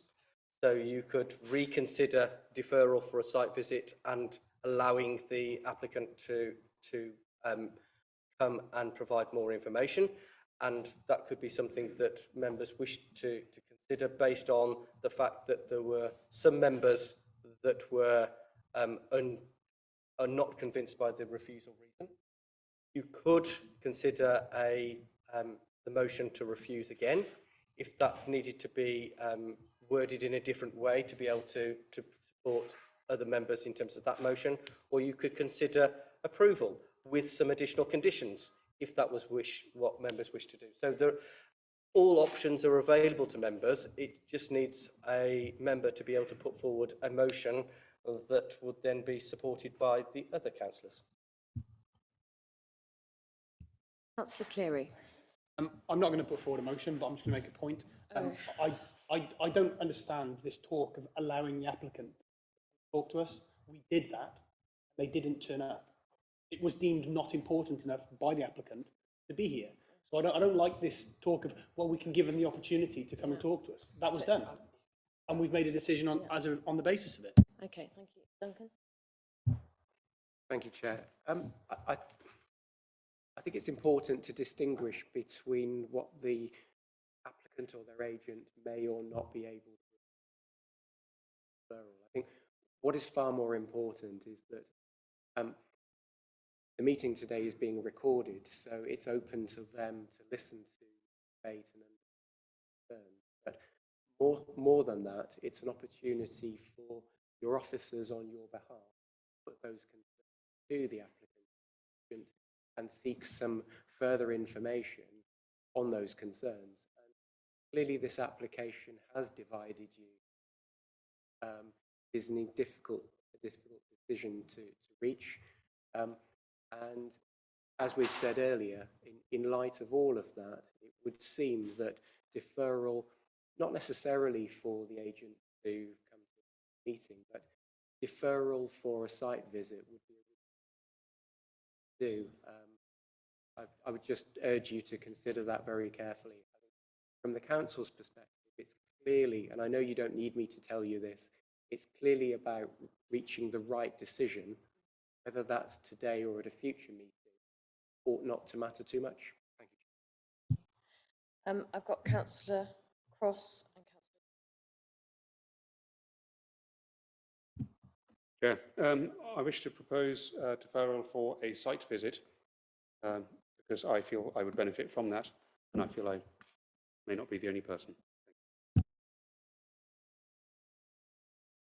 Councillor Udall. I had an alternative proposition. I don't know if you want to carry that one first or hear my alternative.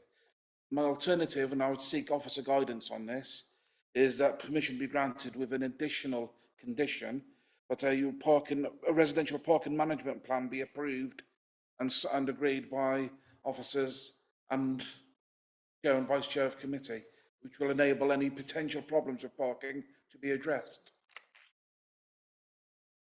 Yeah. Okay, we've currently got a motion from Councillor Cross for deferral, so I'll just take comments from Councillor Round. Thank you, Chair. I think it would be useful for today is if the officers could go and show the slide to members of Stanley Street. They can see the double yellow lines. Traffic management plan wouldn't be appropriate in this area because there is literally nowhere to park. There is nowhere to park. But so I think it would be useful if members could see that slide showing Stanley Street, the car park, the one that was in the presentation at the beginning. See if we can find.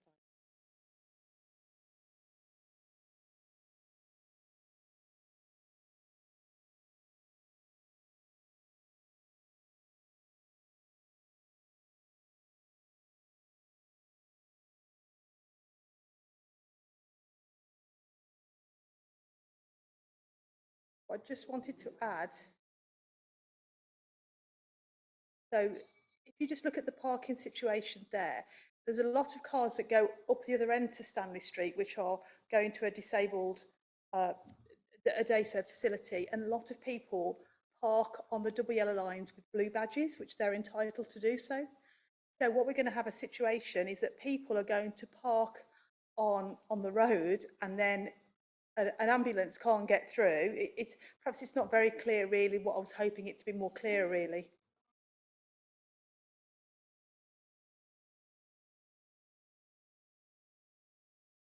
That one.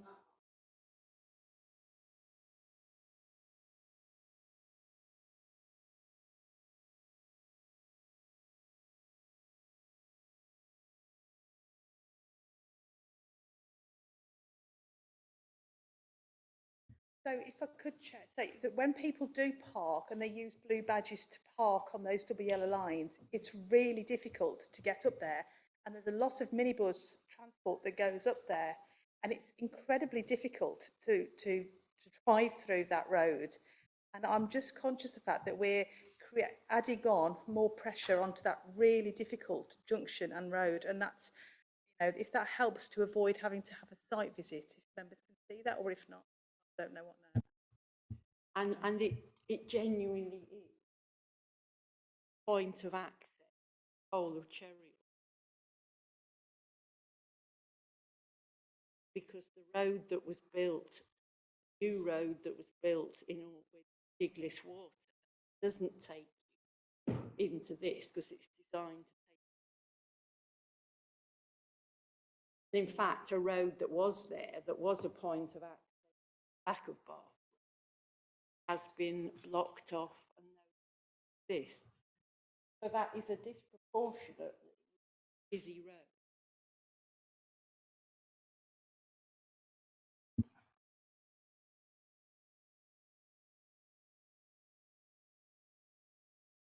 Chair. As helpful as the photographs on the slides are, reflecting back on what I mentioned a moment ago, potential field.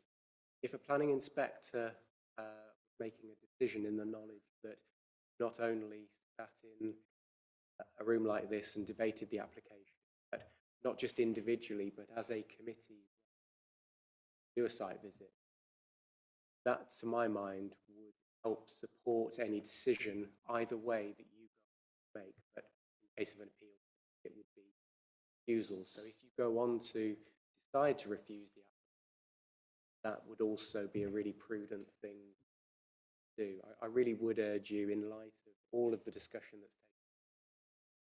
taken, to defer the item this afternoon for us to arrange. said earlier. It's not something you would want to do regularly, but in the future. Yeah. So we have got a motion from Councillor Cross to defer. I mean, it's whether we've got a seconder and whether having heard what you've heard and seen what you've seen since the last vote, whether anybody. Do I have a seconder,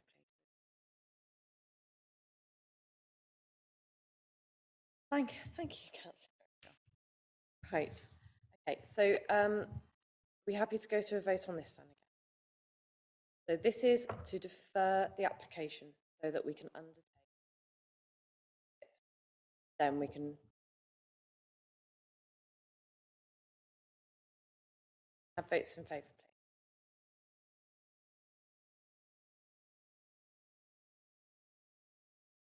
please. Votes against? Abstention? What's that then? Okay, so is it my casting vote? No.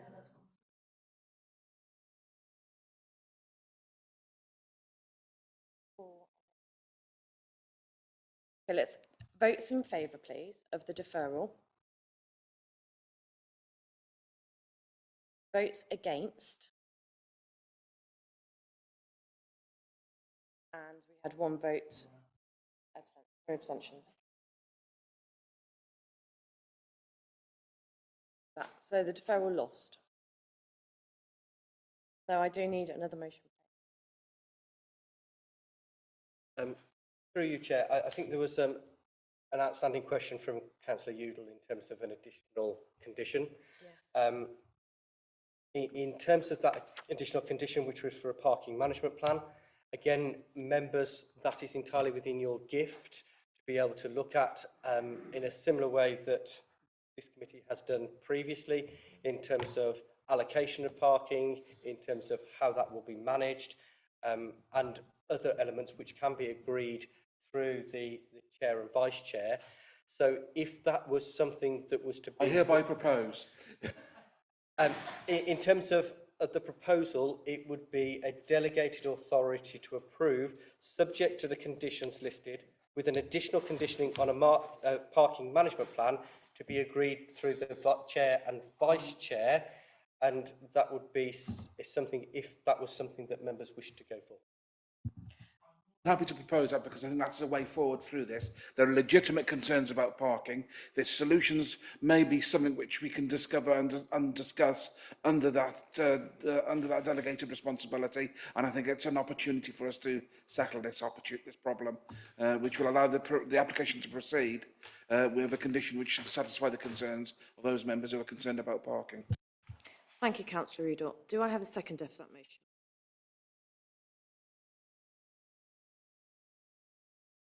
Well, can I second it?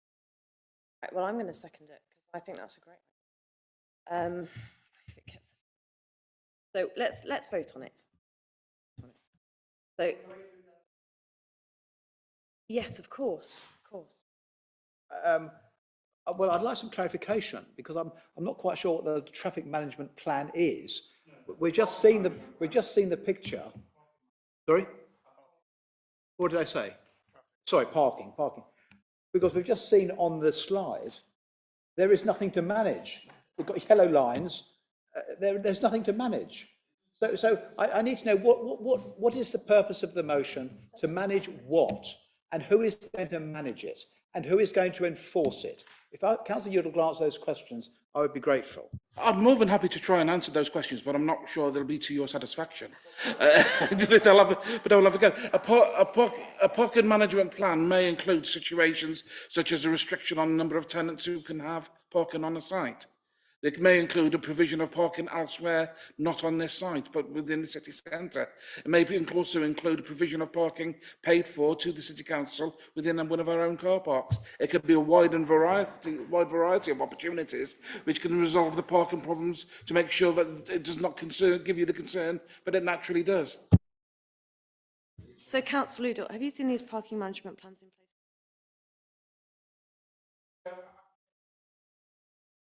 believe the application for the student accommodation in Church Walk included a parking management plan.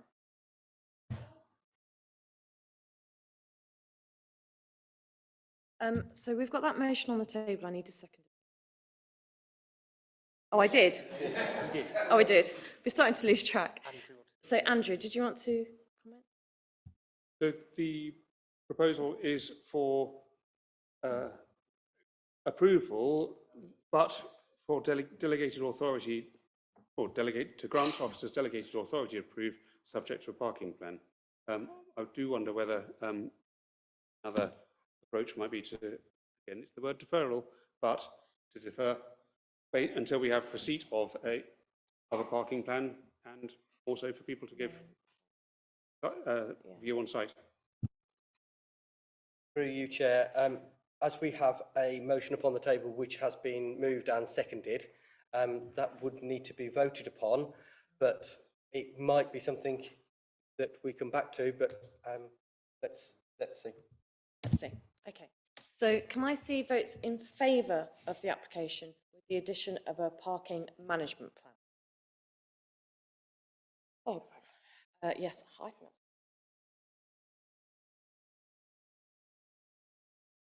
votes against?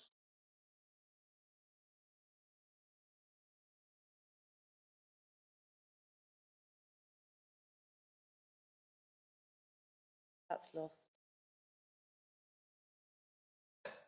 So we had another proposal. Chair, I propose that we defer pending receipt of a parking plan that all members can see.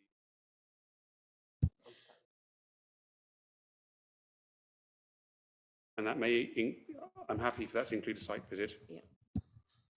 I think the problem we have here, councillors, is that there aren't enough people to vote either way at the moment, is there? So having a site visit, well, we haven't got anything through. Nothing's gone through. All the votes have failed so far. Having a site visit may give some people to change them. So is that a proposal? That is my proposal, so we gain further information. Thank you. Right. Councillor Cleary. Actually, I just wanted to make a point. I know that I already know this. I don't need, my mind can't be changed about the parking problems. So the reason people have voted against this is because they know the area and they know the parking problems. The only people that are going to benefit from a site visit are those who support this, because they'll go there and realise that it's not going to work. I already know it's not going to work. That's the point, Councillor Cleary. It would be helpful for the members here who don't know it as well. Yes, and from an inspector point of view, showing that we have invested in our decision by visiting the site will be more positive. So do I have a seconder for Councillor Cross's motion to defer with the site visit?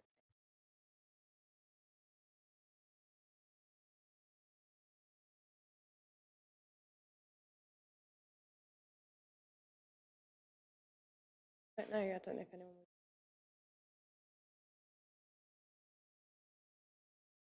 Councillor Udall, you're happy to say? Can you just clarify what the motion is, please? Sorry. We're deferring for the submission of a parking management plan and a site visit. And a site visit. No, it's with the parking.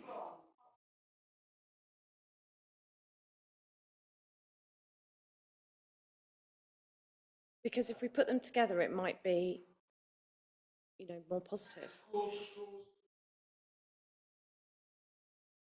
Let's take the vote, please.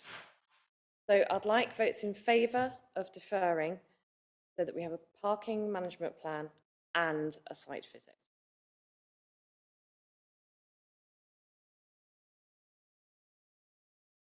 Votes against, please. Abstention. That carried. That has carried. Thank you. We're going to have a 10-minute break.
go to item 9. Yes? 8 Bromwich Lane. That's Paul will be presenting.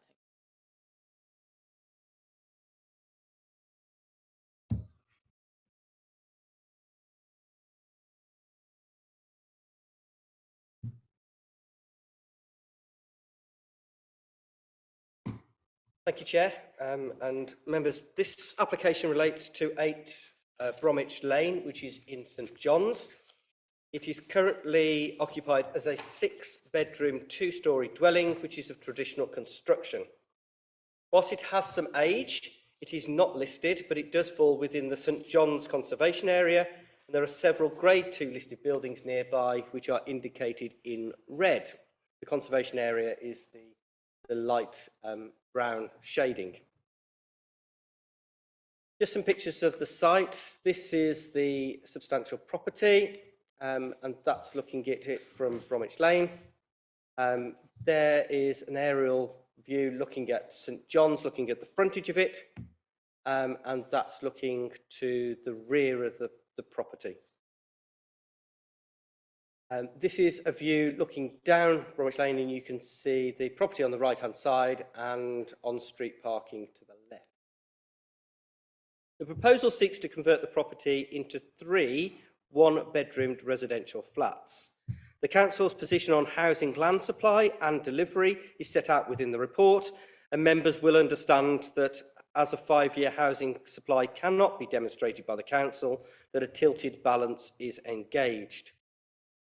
From a design point of view, there are minimal changes to the external appearance of the building. The existing conservatory will be removed and the external door blocked up.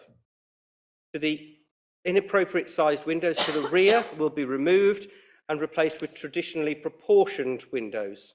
The external alterations are considered to be wholly appropriate and will enhance the appearance of the building and its setting within the conservation area. The rear of the building faces car parking area and the front entrances to 1 to 5 Mill Cottages. This is approximately 17 metres between the rear of number 8 and the Mill Cottages, as you can see on the property. This distance is considered to be appropriate distance in this context, and taking account of the lawful use of these rear windows as bedrooms, there will be no increased harm to privacy by way of overlooking. And as members can see, the area that is shaded green on the location plan is actually a car parking area to Mill Cottages. It's not their garden space, it's car parking, and then it's the frontage with the rear gardens to Mill Cottages being behind the properties to the rear. Shared amenity space of approximately 130 square metres is provided to the side and the rear of the property, which will include area for the storage of 6 cycles along with a bin store. Internally, there are one person, 1 bed flats, providing 46 square metres of living space. This meets the standard of 39 square metres, which is a minimum set out within the nationally described space standards. The property is set within the historic context of the conservation area and surrounded listed buildings. The proposed conversion of the property will preserve and enhance the setting of the character of the conservation area and indeed the building itself. The proposal will provide a positive impact to heritage assets in providing a use for this building. The existing 6-bed property does not benefit from any off-street parking provision, and the proposed conversion of 3 one-bed flats would continue this in the same vein with no off-street parking provision. Restricted on-street parking is provided opposite the site along Bromwich Lane, with restrictions operating between 8 AM and 6:30 Monday to Saturday.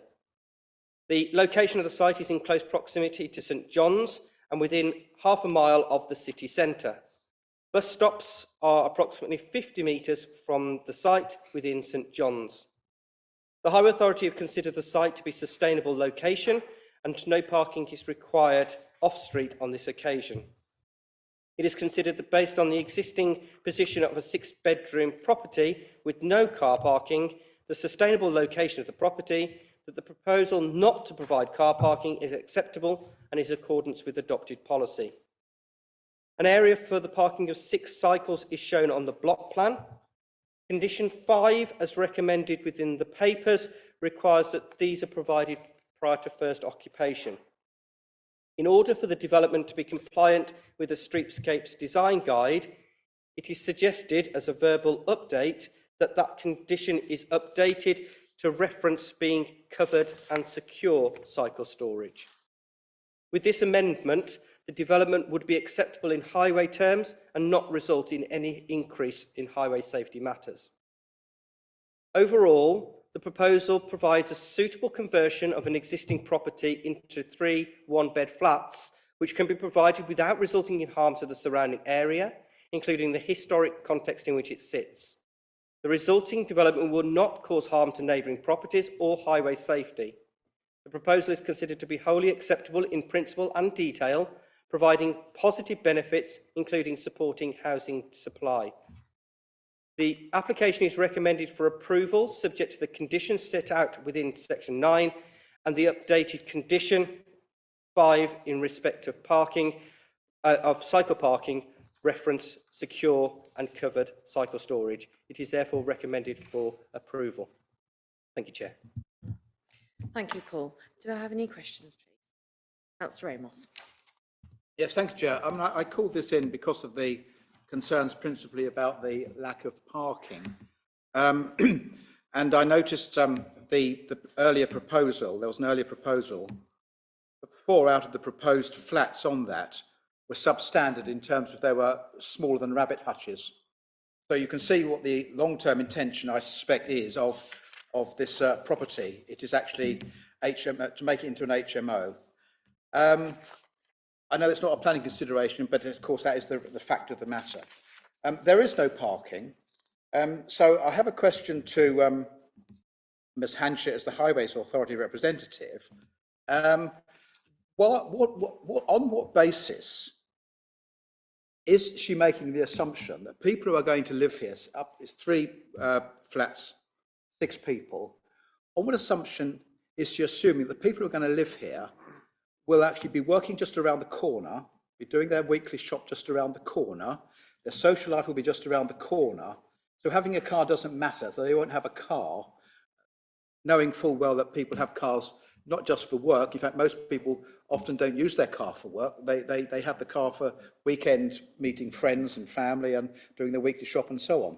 So on what basis is that assumption made? Because that assumption is not true, and therefore it not being true, people will have cars. Up to 6 people will have cars. So on that assumption, I'd ask Ms Hanchett a second question through you, Chair, is where are those cars going to be parked? Because there is no evidence whatsoever that the people who are going to move in here won't have cars, none at all. And I get very concerned that we are making policy on the basis of false assumptions, and all it's going to do is add to the congestion. This is a very, I don't think the pictures really give it justice, but this is a very actually narrow street, just off the busy roundabout area, Chair, and up a hill, and the parking along there is very difficult, it's very tight. And residents already have problems. And if, for example, you have a workman or a delivery, the parking is very, very difficult indeed. And you've got to factor in that people do have workmen, they do have deliveries, they do have visitors.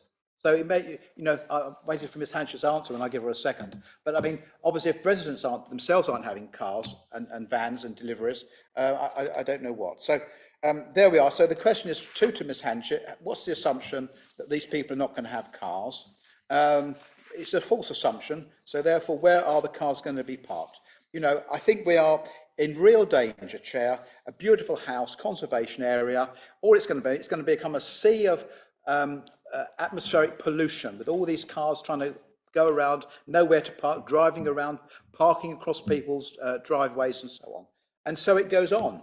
There are other areas that are empty around here that could be on the principle that they will become HMOs. Councillor Amos, let's hear from Karen. Thank you. Thank you, Chair. Through you, Chair.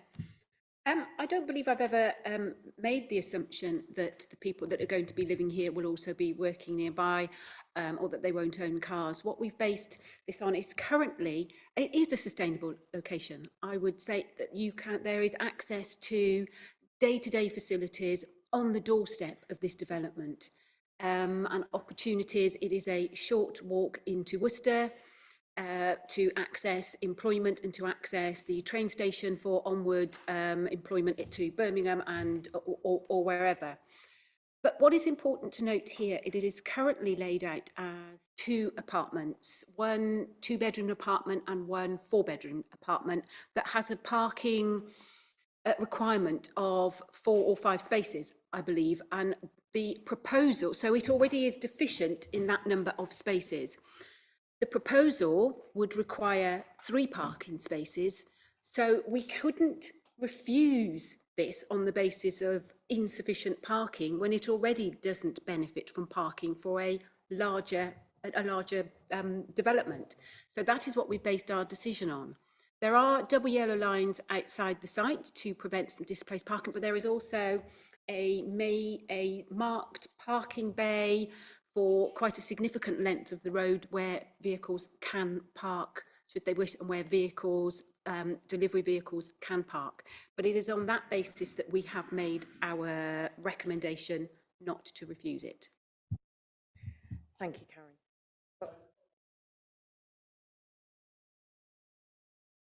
Karen.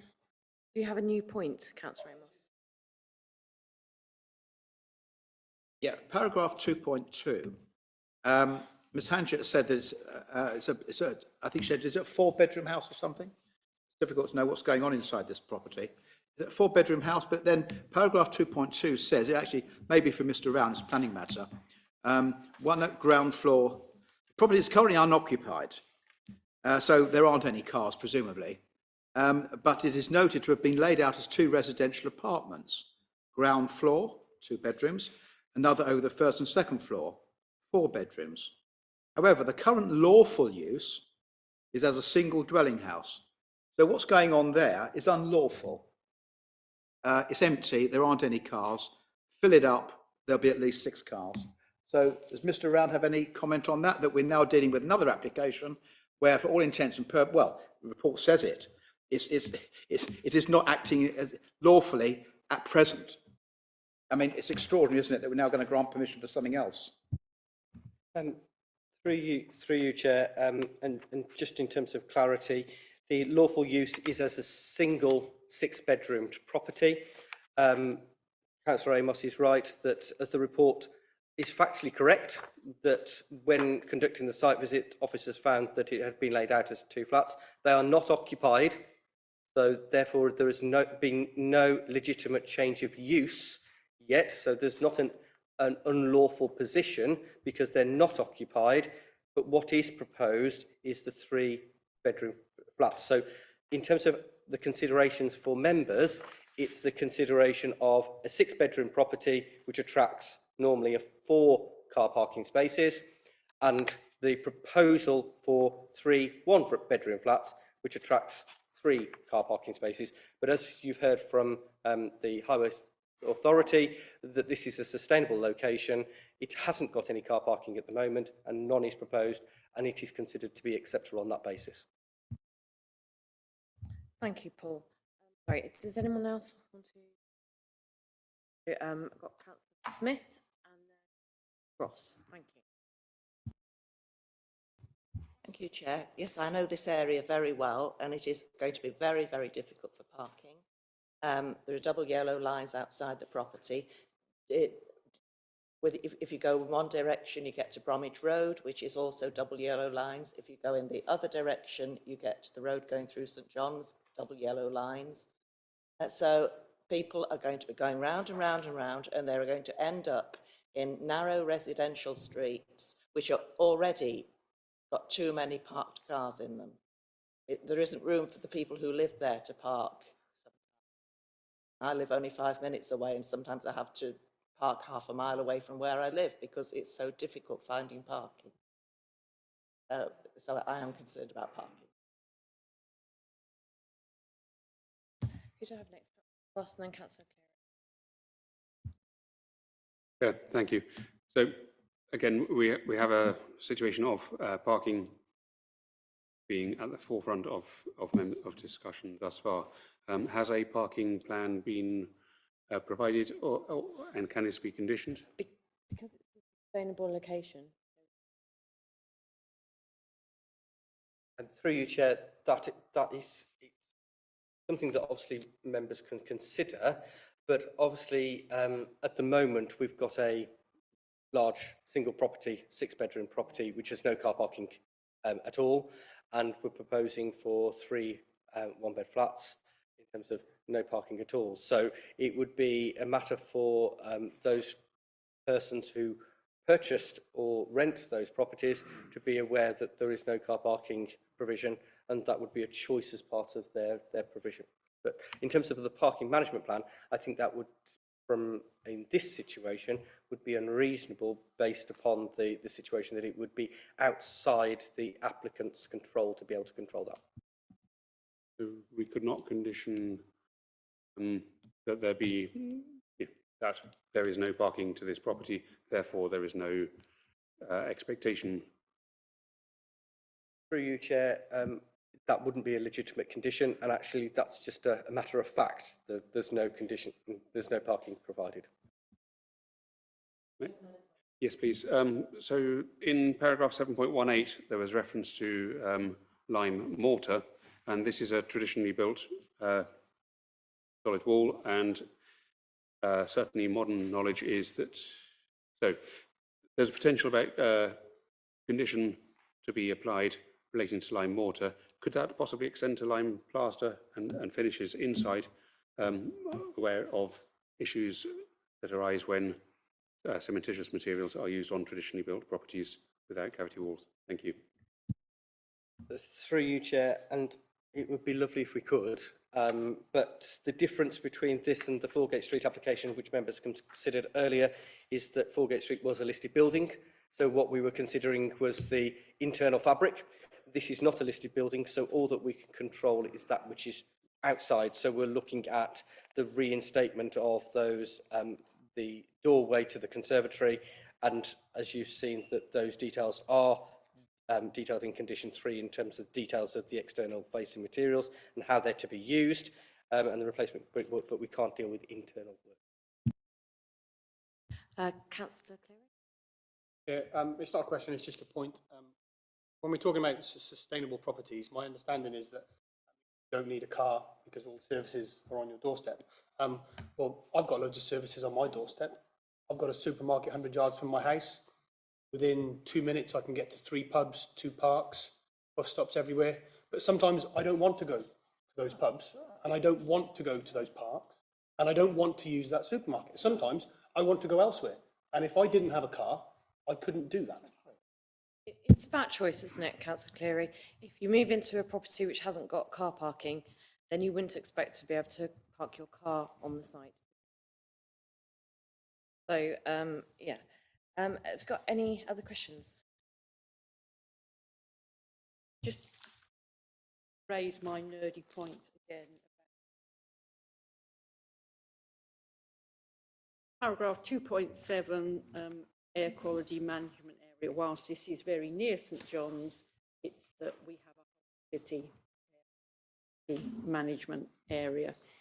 And actually, no, that points up we have agreed policies around sustainability. We have, as a council, agreed policies around environmental sustainability, reducing carbon, getting towards net zero. It is possible to live life without a car. Just because some members around this table choose not to, that's not a reason to support the policies that have been agreed by the council, and we need to make our decisions based on that. It is it is really, really near when you see the map, you know, where there are buses, there is railway can walk to all sorts of places, and you can get taxis. There are ways and ways of being sustainable, and I think we've got bike storage in a sense. We need to bite the sustainability bullet and make decisions accordingly. Thank you for making that point, Councillor Denham. I think it's a very important one. And of course, you'll note in 2.6 that there are parking restrictions nearby. Prevent displaced parking. So that should help a great deal in this area. And also, I'd just like to comment on, I understand that this building is double-walled brick. So I'm hoping very much that somewhere we can encourage regulatory services to insulate it properly.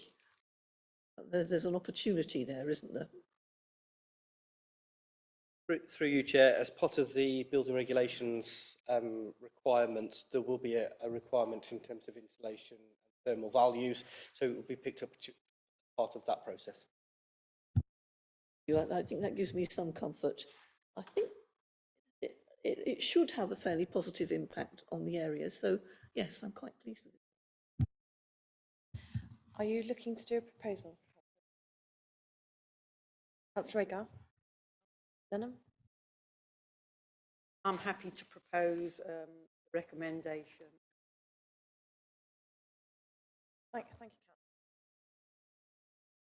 Can I just clarify, in terms of the motion that's been put forward, in the presentation I did mention a slight alteration to condition number 5, which was in terms of the cycle parking, so it shall not be occupied until I put secure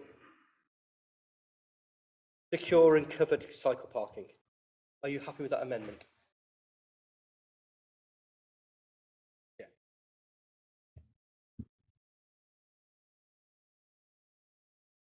With that, do I have a seconder for that?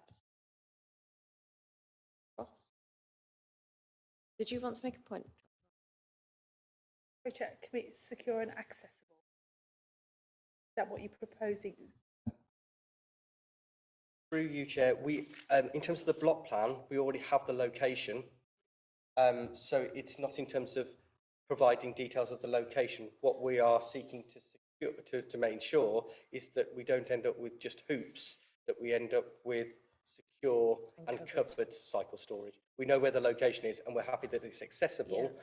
What we haven't got is that final bit in terms of... I think what Councillor Rand is talking about is it cargo bike or... Okay.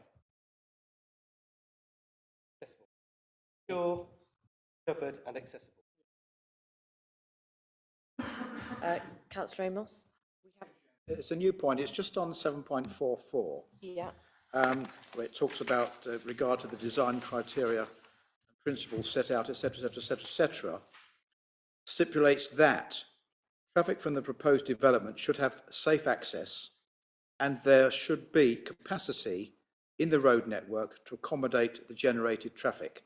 Can Mr. Round tell me where that capacity is?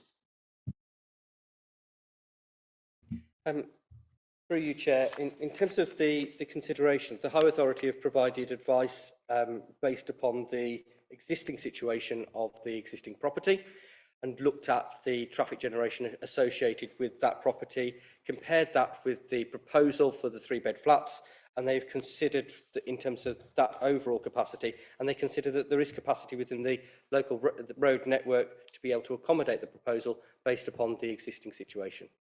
Thank you, but where is it? Can you just tell me where it is? I don't know, but you can tell me. In terms of the capacity, it's within the existing network. Yes, but where? What, can you name a road or a street or something? Where?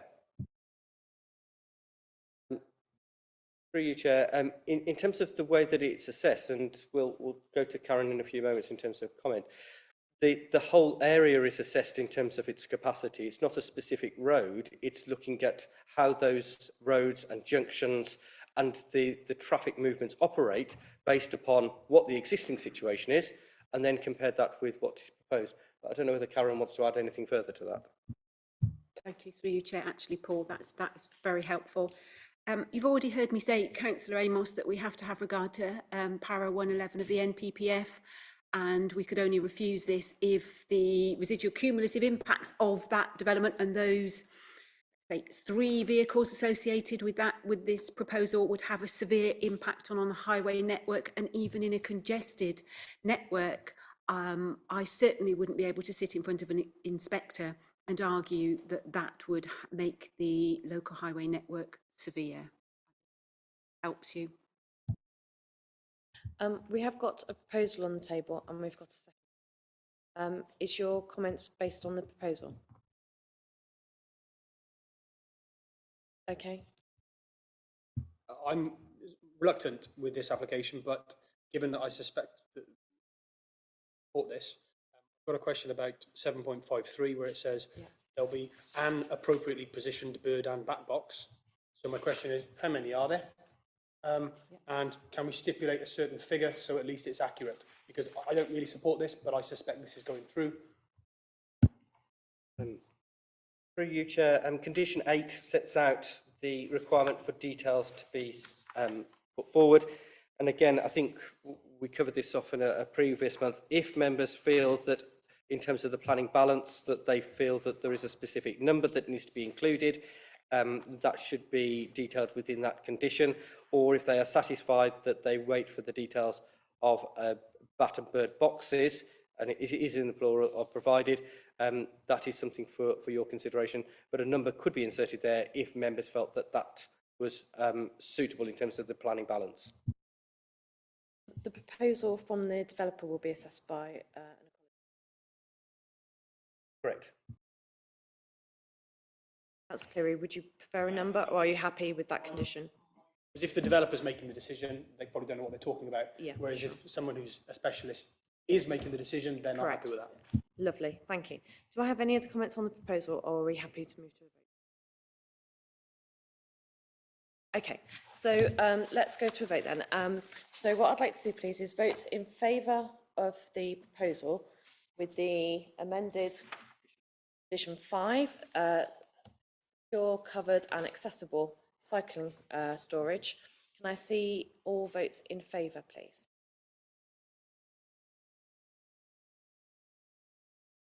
Votes against?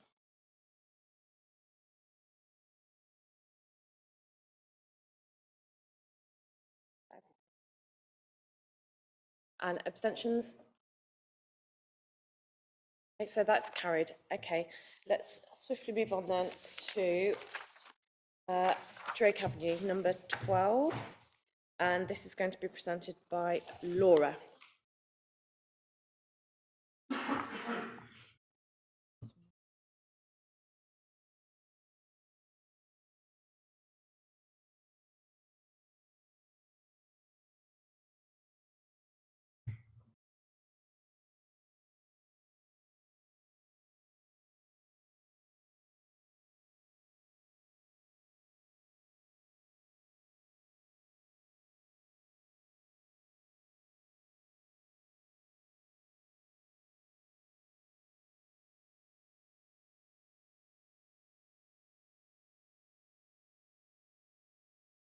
Thank you, Chair. This application is for a full planning permission for the erection of a new 3-bedroom detached dwelling adjacent to 187 Drake Avenue. Members may recall that this application was previously considered by the Planning Committee on the 24th of August, where members voted to defer the application to a future committee to allow members the opportunity to conduct a site visit.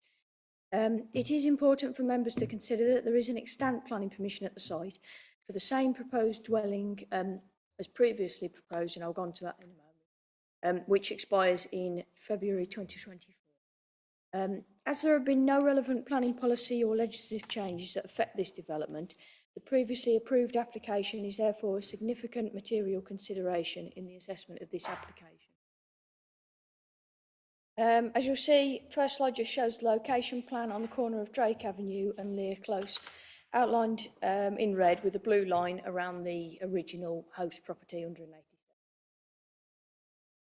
Following the previous planning committee meeting, the proposed block plans have been amended to include side-by-side parking instead of tandem parking.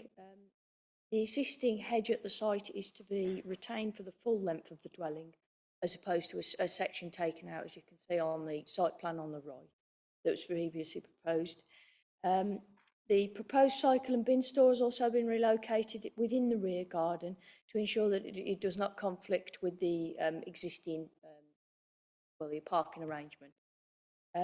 As you can see, a reasonable private rear garden has been maintained for both the proposed dwelling and 187 Drake Avenue. This comprises of 87.2 metres squared for the garden area of the new dwelling, with 111 metres squared maintained for the original.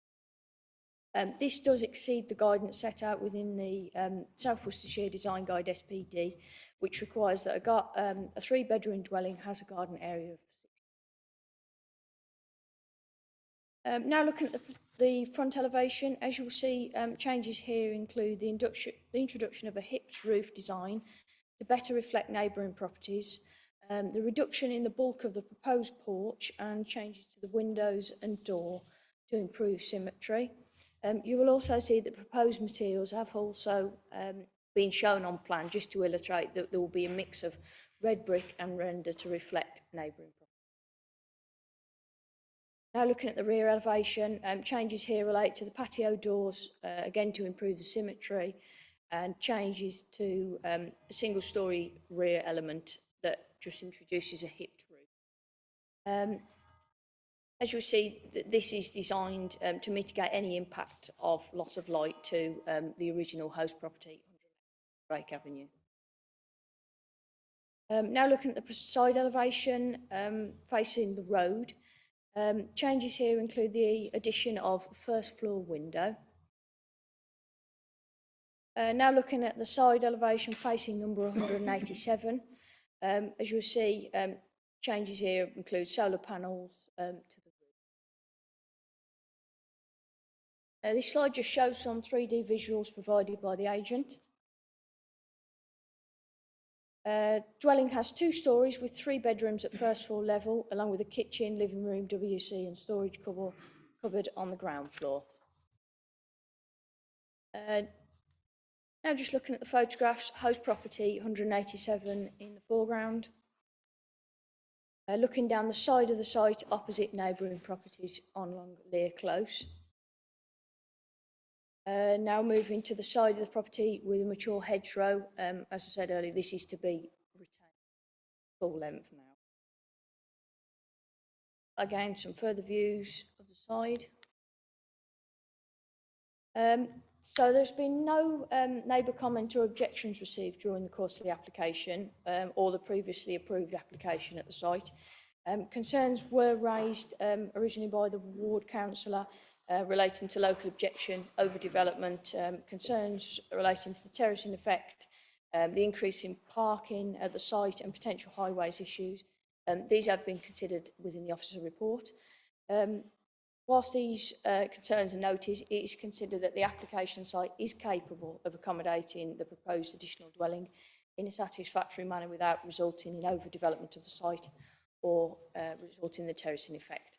With regards to parking and highway concerns, the highways authorities have considered both the previous proposals and the most recent proposals and have raised no objections.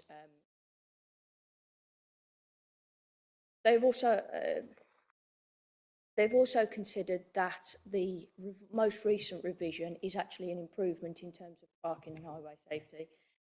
So the accompanying report covers all of the relevant issues and is taken as read. Members will also see there's a list of conditions and informative notes relating to parking, drainage, renewable energy, landscaping, the removal of PD rights restricting future extensions and outbuildings. So for the reasons set out in section 7 of this report, officers have concluded that on balance, taking into account all material considerations and the extant planning permission at the site, the submitted proposals are acceptable subject to the recommended conditions set out in section 8. Thank you, Chair. Thank you, Laura. I'm really pleased to see that the applicant took the opportunity to review their scheme whilst we deferred it just for the site visit. And the site visit was today, and I think everyone who went found it very helpful. I'd like to open the floor to questions, please. Councillor Cross and Councillor Amos. Yeah, more of a comment than a question, but I'm feeling mightily relieved by the changes that we've seen, and I think that encourages members that this process of deferral can be positive and not just viewed as a negative. It's given a good opportunity. I think this is a much better outcome personally, so I'm happy to support this.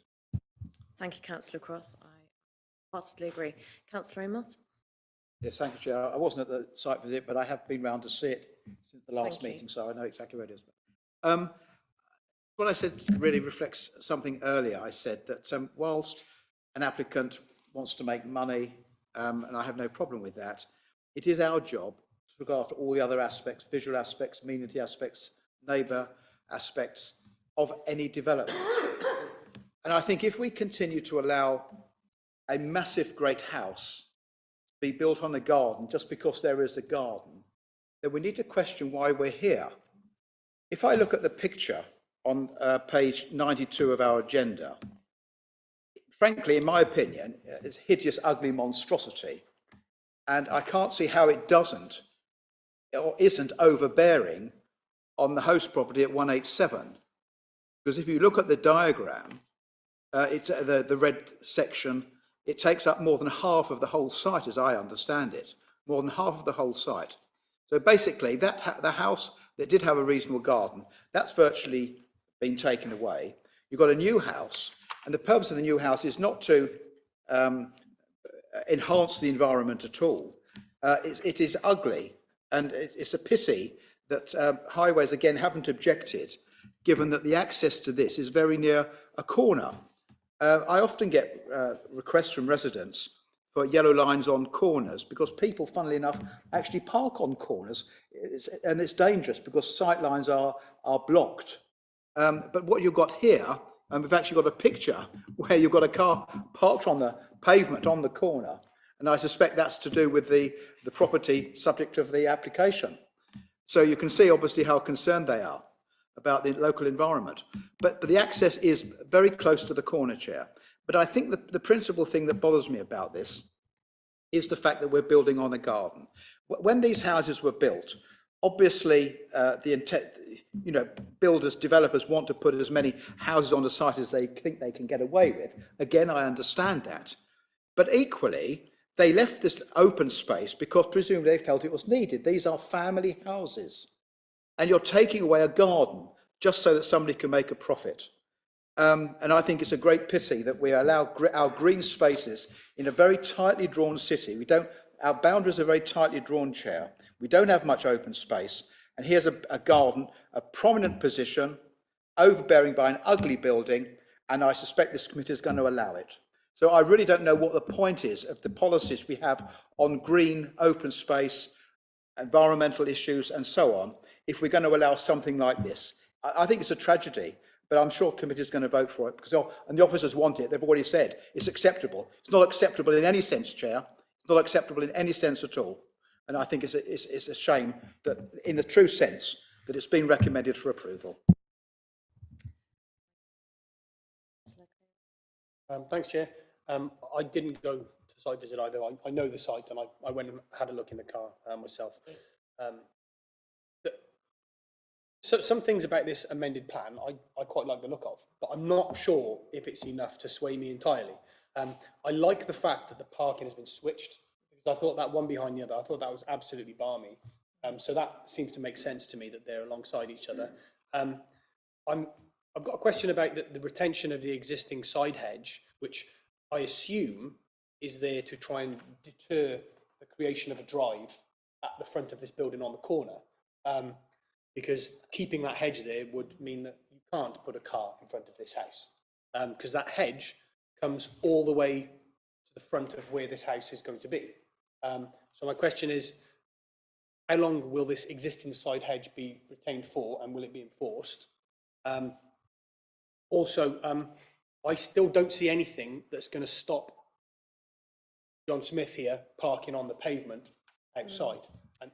So even though this looks a bit better to me, especially with the parking at the back and the retention of this hedge, which will deter someone taking it out to put a car out the front, which is realistically what most of us would do if we bought that house, so we can get out into the car when it's raining rather than walking through the garden with kids. I'm not sure whether these changes are enough for me to support it yet. So I'm looking forward to hearing what everyone else has got to say, because I'm genuinely not sure. Okay. Thank you, Councillor Cleary. Yeah, we did discuss today actually the corner because it is rather large. We did talk about whether the County Council would support putting a tree in that location or double yellow lines, and I think the ward member was going to take it up. Councillor Round. Thank you, Chair. I think you may recall that it was myself who asked if we could have this deferment because matters came to light during the discussion at the last planning committee. I went to the site viewing today and it cleared up an awful lot of issues for me. And I'm pleased, in some respects, I like what the applicant has done with the amendments to the plans. It covers a lot of ground. I like the new parking, which is not tandem anymore, the solar panels, the way it looks in design and the retention of the hedge and so on. But I can't get away that when we were at the site visit today, the adjoining property has got a drive and there were 2 cars parked on the pavements. Nobody was using the drive. And then for me, it's the fact that it's there's a proposal to build a 3-bedroomed house and the garden space. So for me, the loss of amenity for a family for children, what is of concern, it seems to be the norm these days that, we get as many houses, builders in particular, large-scale builders, condense as many properties with tiny gardens. And I know there are minimum standards, and I get really frustrated now at planning committee when I'm told it meets standards. But we have to sort of think, people living there is, if you have a family living there, children, where are they meant to go and play outside? And I asked the ward councillor today, where was the nearest playground? And I know that's not the subject of this application and it's not a consideration. But, he made quite disparaging comments about the local play area. So where are children meant to play? It's a family home. Where are they meant to play?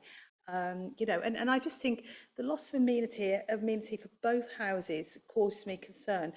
But I haven't made a decision yet. I'd just like to hear what everybody else's views are.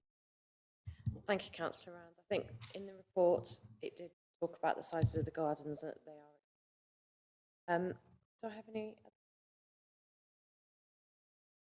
Yes, thank you. Sorry, I wasn't able to make a visit today.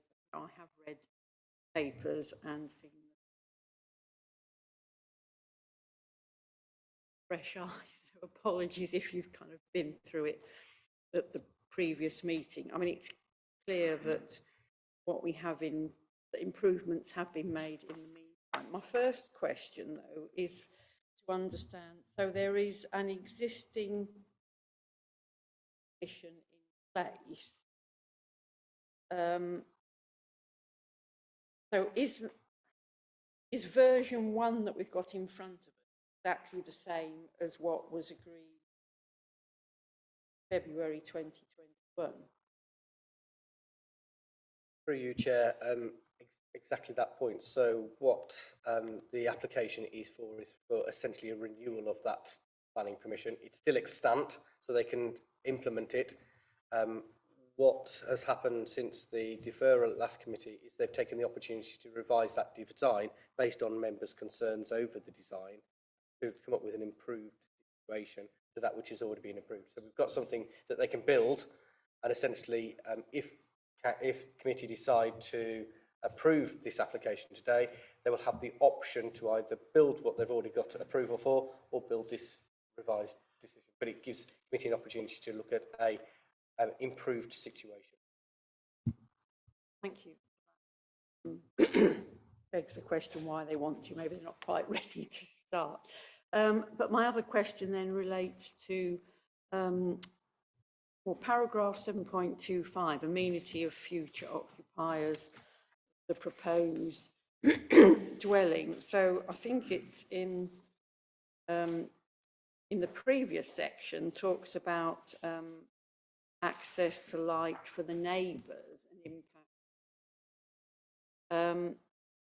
I just have some concern or what is the light access like, going to be like for this proposed property? Because it seems to me it's squished in between a hedge and another dwelling. So what is their light access going to?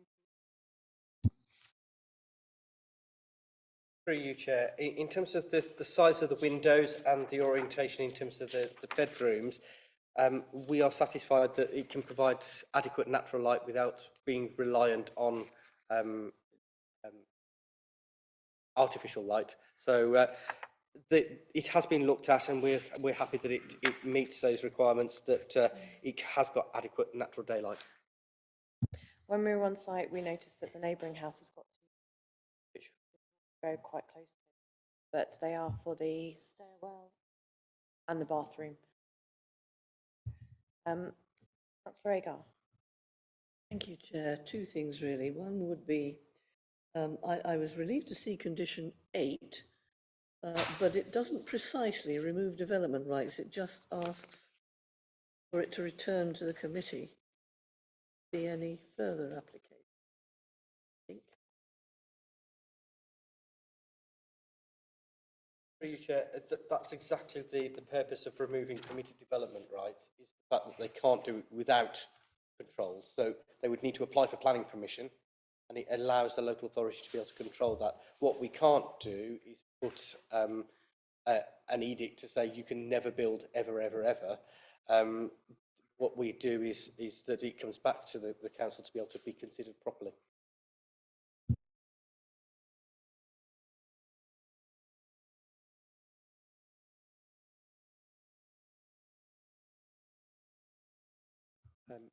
Through you, Chair, I'm happy to take that away and look at the wording. But actually, we don't really want any more development. But, you know, there is always that loophole left. But the other thing is that marvellous hedge. I mean, is it absolutely necessary to remove it all? Because there's, I think it's page 98, it's 7.28, paragraph 7.28 on 98, page 98, is talking about replanting. So I'm assuming they're removing the entire hedge to get at the place. No? That's not it. Through you, Chair, the hedge is to be retained, but what officers have included within the report is that should, as part of the construction works, that any part of it get damaged, die, or be lost, then replanted. So that hedge will remain, and that the protection will be there for that hedge to be retained going forward.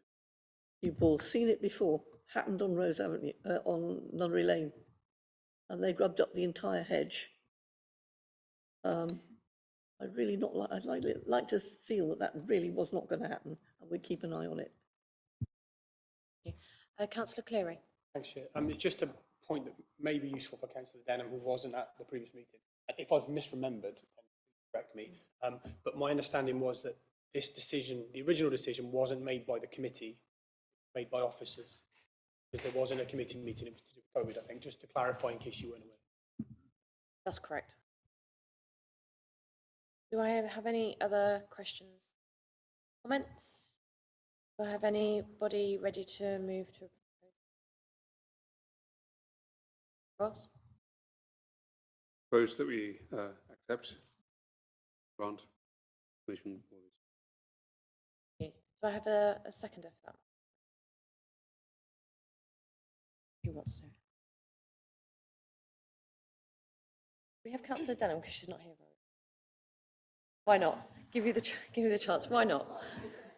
Why not? You do it all the time. Yeah, why not? Okay. So thank you very much. Are there any other points to be made on this proposal?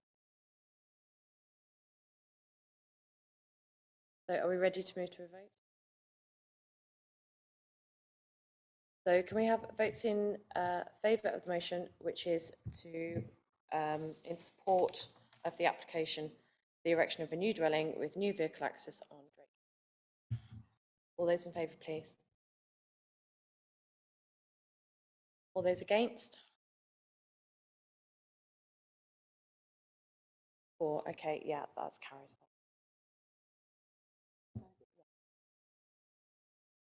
Yeah, thank you.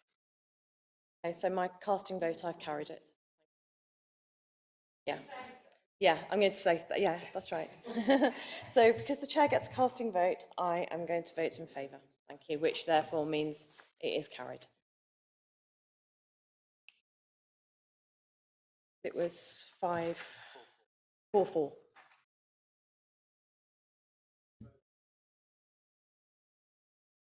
We've lost 2 members.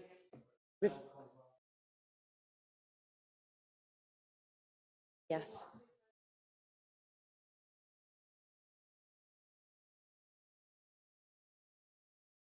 Yeah.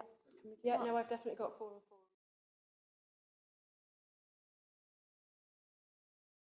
Let's move on to item 13, please. It's the Horizon Community. And we've got Laura, you're doing this one?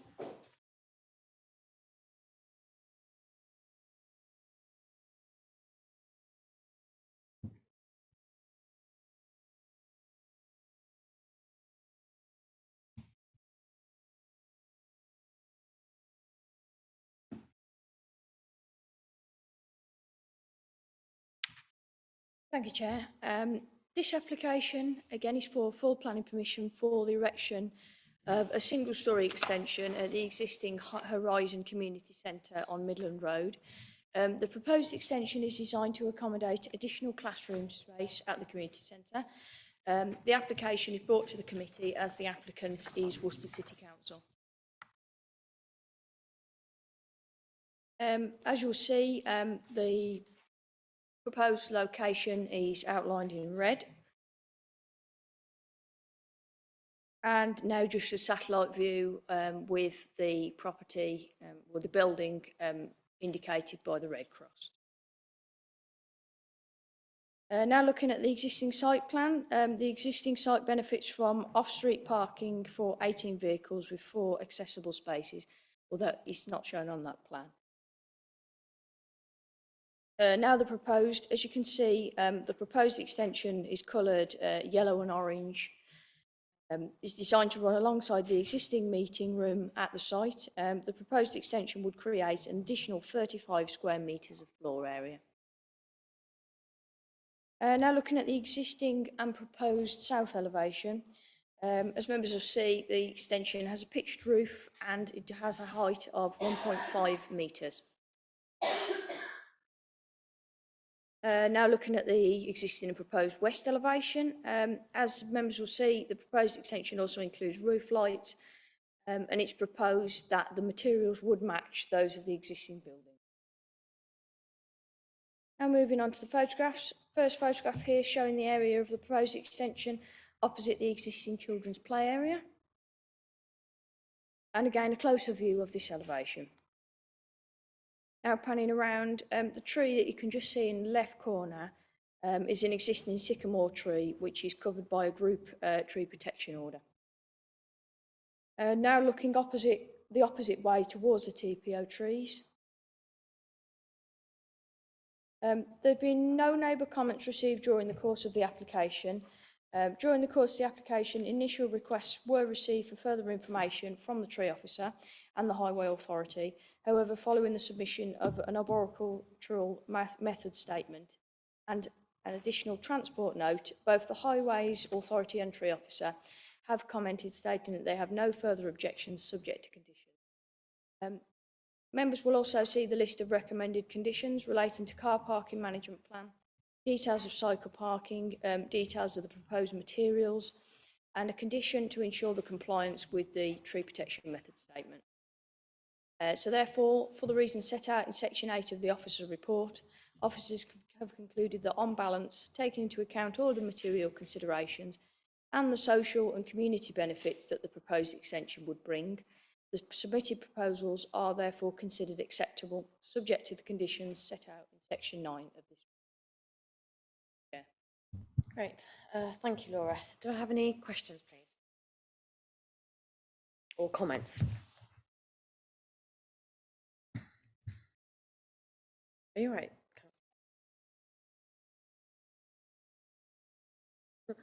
Sorry. I didn't bite you, honestly. Do you want to start? Yeah, well, if nobody else has put their hand up, I mean, yes, it's within my ward. I am very familiar with the site and the location. It is, I think, quite a neat solution to getting a bit more space into the community centre. I didn't know those trees were under protection, so that's a learning point that's good to know. Am I correct in thinking that cycle parking is an addition? And in fact, I don't think there is any cycle parking designated there now. Through you, Chair, yes, it is an addition. It's something to be able to mitigate the additional provision in terms of the space. And actually, it's seen as an opportunity to get a betterment within the community centre.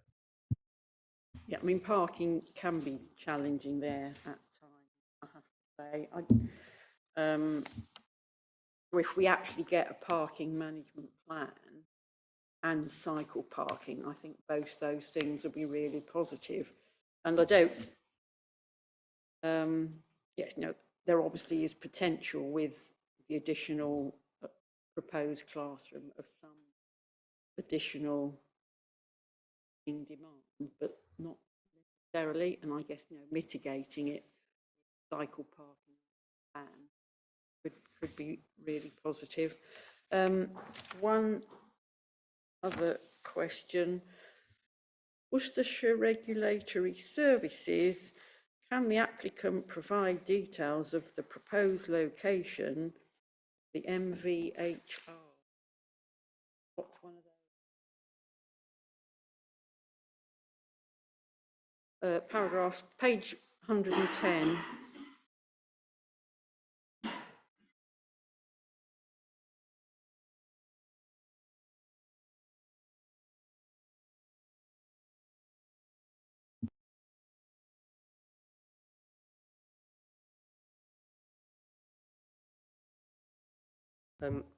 It'll be the heating and ventilation system, and as you see that the additional details have been provided, and the Worcester Regulatory Services now have no objection to the proposal.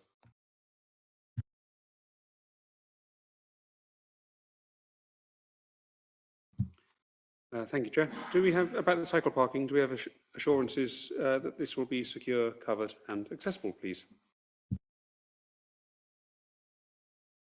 If it's not included in the condition, that can be added into the condition. Please, could that be added? Thank you. I think this is going to be a really welcome addition to community provision in the area. And a lot of the people who actually use the community centre walk in there because they live nearby. So this isn't, I think the parking is perhaps not such a great issue as it might have been in other applications, in fact. But I note that the police, and it's not the only application today where the police have asked for us to abide by the Secure by Design guide. So that's rather interesting, and I'm assuming we're incorporating that into our considerations. Yeah. Thank you, Councillor. Do I have any other comments, please? No? Would anybody like to propose a cross? Wish to propose a motion of support. Thank you. Thank you. Councillor Rand, your second. Do we have any comments, please, based on supporting this application? Sorry, with the secured, covered, accessible cycle parking condition. Yeah. Any other comments? Okay, so you're happy to move to a vote? Let's go then. So can I have a show of hands, please, for support of the Horizon Community Centre extension with the amended cycle parking? All votes in favour, please. That's unanimous. Thank you very much. Wonderful. Okay, let's move on to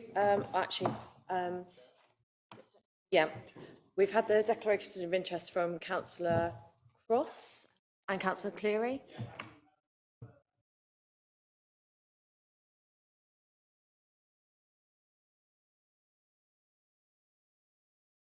ceased being Deputy Chair of Communities. However, I was involved in the conversation beforehand, and Okay. I'm not going to lie, I am minded already. So you feel predetermined? So I won't be involved. So do you want me to leave? Absolutely fine, thank you. So if Councillor Cross, Councillor Clue, you can free to go. Very much. And so now we are at 6 members in the meeting for when we do voting.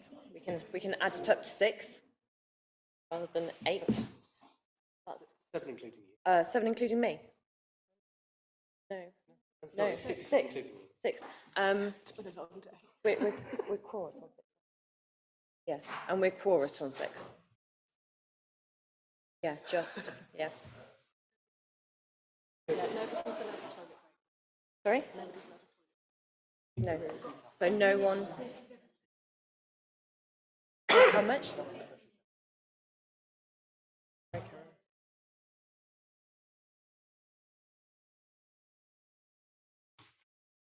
Thank you. Okay, so we're going to move to item 14, which is the Purdeswell Leisure Centre, and this is going to be presented by Paul. Thank you, Chair.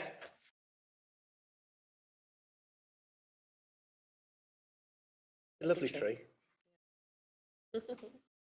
Reflect on that tree a little bit longer. No. This application relates to land owned by the City Council at Purdeswell Leisure Centre. The site is on the edge of the urban area and accessed from Bilford Road. The site is allocated for green space within the development plan, and the green belt lies beyond the site boundary to the north and the canal conservation area to the east. So just some pictures of the site.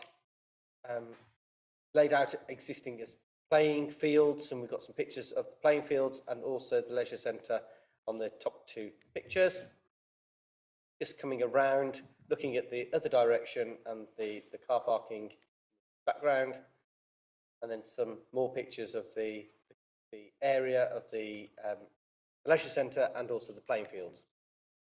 And just finishing with an aerial picture of the leisure centre and the playing fields. So this proposal, members, seeks for the provision of an artificial grass football pitch measuring 97 metres by 61 metres with an associated landscape works, pathways, fencing and lighting. Paragraph 3.4 of the report reflects the submitted documentation which sought for additional later opening hours during the weekend. Since the publication of the officers' report, officers have been advised that this is not the intention of the council, and as such there is no proposed changes to the operational hours during the weekend, which are to remain at 8 o'clock and not extended to 10 o'clock. So just as clarification, there is no change to the opening hours. The proposal has been put forward as a response to the council's adopted playing pitch strategy adopted in 2022, which identified within the Worcester City East area that there is a shortfall of playing pitches, particularly of all-weather 3G football pitches, requiring 3 pitches both now and to meet future demand. The playing pitch strategy identifies this particular site as a suitable site for a flood-lit 3G pitch. The proposals will result in the increase of pitches on the site, with the realignment of the full-size grass pitch and also the existing smaller practice pitch, with the creation of a new practice pitch along with the proposed, as part of this application, the proposed 3G pitch. This will result in a total of 7 pitches in contrast to the existing 5. The new 3G pitch will be enclosed by powder-coated fencing and will be floodlit by 13-metre high lighting columns. In the wider context, pathways will be provided and to the existing leisure centre and bunding to the south and east around the realigned grass pitch. The development is for community use and is considered to be acceptable development on the green space as required by the policy, and is separated from the green belt so as not to result in any adverse impact on its visual amenity. The proposed pitch is located away from residential properties, being set within the existing sports pitches being 161 metres from properties in Bilford Avenue and 216 metres from properties in Friesland Close. The lighting proposed has carefully been designed to limit light spill so it does not adversely affect neighbouring properties, the wider landscape or the conservation area. And on the screen you can see the lighting plan and shows the light spill area from the pitch. Edges of the site come down to 1 lux, which is the lowest point of light spill. In respect of noise and disturbance, the pitch will sit in an existing context of the playing fields with limited, if any, increase in noise or disturbance, particularly taking account of the operational hours are not to be increased. This picture just shows the pictures from Friesland Close and also from Bilford Avenue. You can see the wider context of the canal, which lies in between, and also the vegetation and the wider sports pitches. Heritage matters are important, and there is a duty to preserve or enhance the appearance of the conservation area. The proposed pitch will not have any adverse impact on the conservation area, and the proposed bunding will sit behind the existing tree screen, thus preserving its character. On matters such as drainage, biodiversity, they have been fully considered and found to be acceptable. The Highway Authority have considered the proposal in detail, particularly considering any increased traffic movements and requirements for parking. This is set out in detail within the report, the site being located on the National Cycle Network Route 45, and bus stops are located within 50 metres of the access. There is an existing 385 space car park at the site to serve the leisure centre and the wider playing fields. The report highlights that the Highway Authority have no objection in principle to the development, although additional detail was requested in respect of current and future parking demands on the site. Since the time of the publication of the committee report, the local Highway Authority have since responded with a no objection response to this application, and those comments were received yesterday on the 18th of October. In their response, the local authority, Highways Authority, have advised the following. Further to the previous highway deferrals, requesting a formal car parking survey and accumulation exercise to be undertaken in an evidence-based approach, this information has been presented and considered to be acceptable. The applicant has been able to demonstrate that there is adequate parking capacity on the existing Purdeswell Leisure Centre site to accommodate any additional parking demand generated by the proposed development. The parking survey was undertaken over the typically busiest 2 days of the week capture peak leisure centre usage. The applicant has used their experience in other established artificial grass pitch developments to calculate the anticipated peak user numbers for the proposed development. These results show that on both surveys days, there was spare capacity of approximately 100 spaces, taking the additional AGP demand into account. In addition, the additional traffic generation associated with the 3G external artificial grass pitch is not considered to represent a significant impact on highway network. The Highway Authority have offered no objection in response to this, and officers are satisfied that a robust approach has been taken in reviewing the highway position, that it has been clearly shown that it will not result in adverse impact on highway safety. All other aspects of the application have been fully considered and found to be acceptable. The delivery of an all-weather pitch will go some way to meeting the needs of the community as identified within the playing pitch strategy, and provides significant community and social benefits in terms of the welfare and the well-being of residents. There are no detailed matters that have been highlighted that have caused any concerns of harm. In view of the updated Highway Authority recommendation, the recommendation is therefore changed, and the recommendation before members is a recommendation for approval subject to the conditions set out within section 9 of the report. Thank you, Chair. Thank you, Paul. One thing I wanted to mention is that the canal has recently been resurfaced to the north of the site, and as a list, it used to be very muddy and for people walking and quite horrible, and actually it's much improved. Thank you. Do we have any questions, please? Councillor Round. I would like to have some further input from the officers, please, concerning the Sport England comments. I'd just like some more clarification as to what exactly have you been able to give them to satisfy them? Because if you go on Sport England website and their statement, they are quite clear that they are against, because the environmental aspects are against these pitches. I'd therefore like to have some more clarification from officers on that.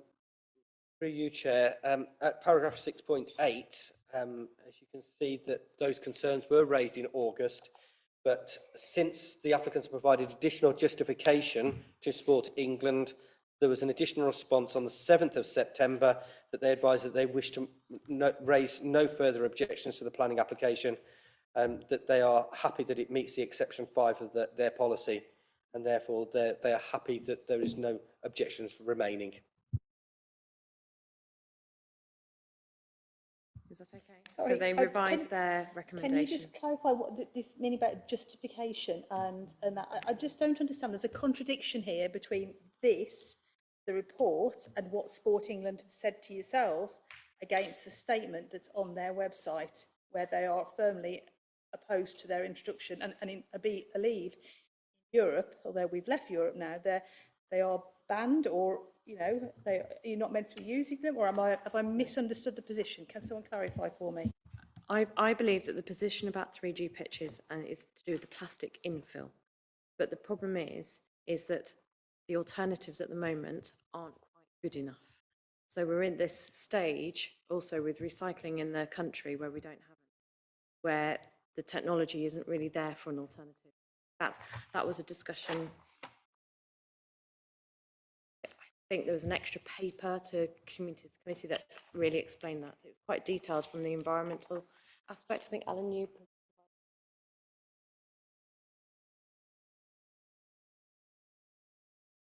In terms of the justification, I haven't got the exact justification before me, but it does talk about it's 7.8 and 7.9, 7.10, in terms of the justification for the need. And the playing pitch strategy obviously highlights that need, and Sport England have assessed that justification and found that to be acceptable, and therefore have no further objections. They've identified that we are in shortfall of 3 artificial pitches in this area, and this therefore meets that need. Sorry, if I might come back then. So what we are saying then, because there is a need, that outweighs environmental issues. So the environmental impact, no one's going to persuade me otherwise, that's why I'm a member of the Green Party, that microplastics are going to go into our water systems, and we know the harmful effect upon those. This idea of this pitch, great, wonderful, was conceived many years ago, this idea of having these pitches. The world has shifted considerably in terms of how it looks at environmental issues. I just have great concerns that what was great a few years ago, the world's view and our viewpoints changed, and I don't think there's ever a reason for microplastics to be coming. Through you, Chair, just for some additional clarification, I think if you go to paragraph 7.9, in terms of the clarification, Sport England, in terms of the consultation to this planning application, were concerned that the 94 by 55 metre pitch was not to their standard.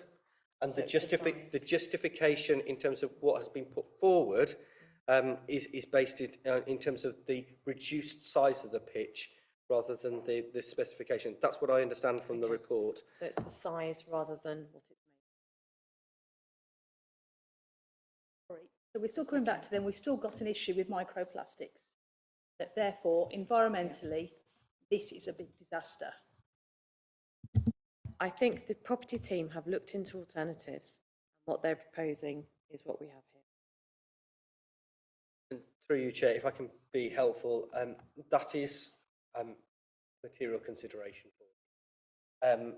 But in terms of the weight, we haven't got a specific policy in terms of the development plan. So in terms of what you can apply to in terms of planning weight, there needs to be a level of policy requirement for that.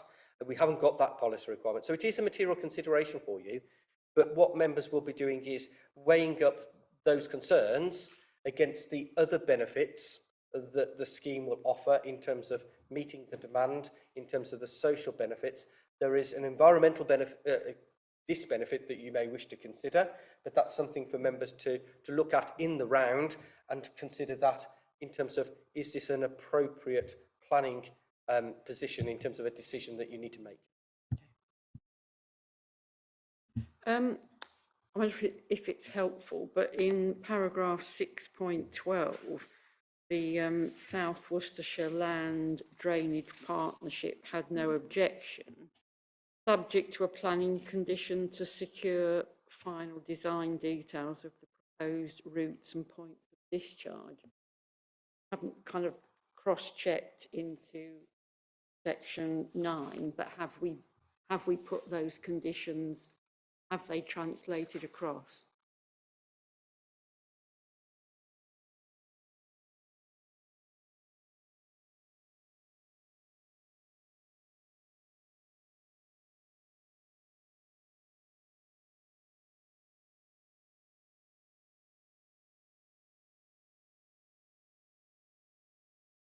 Through you, Chair, it should be there, but for the life of me at the moment,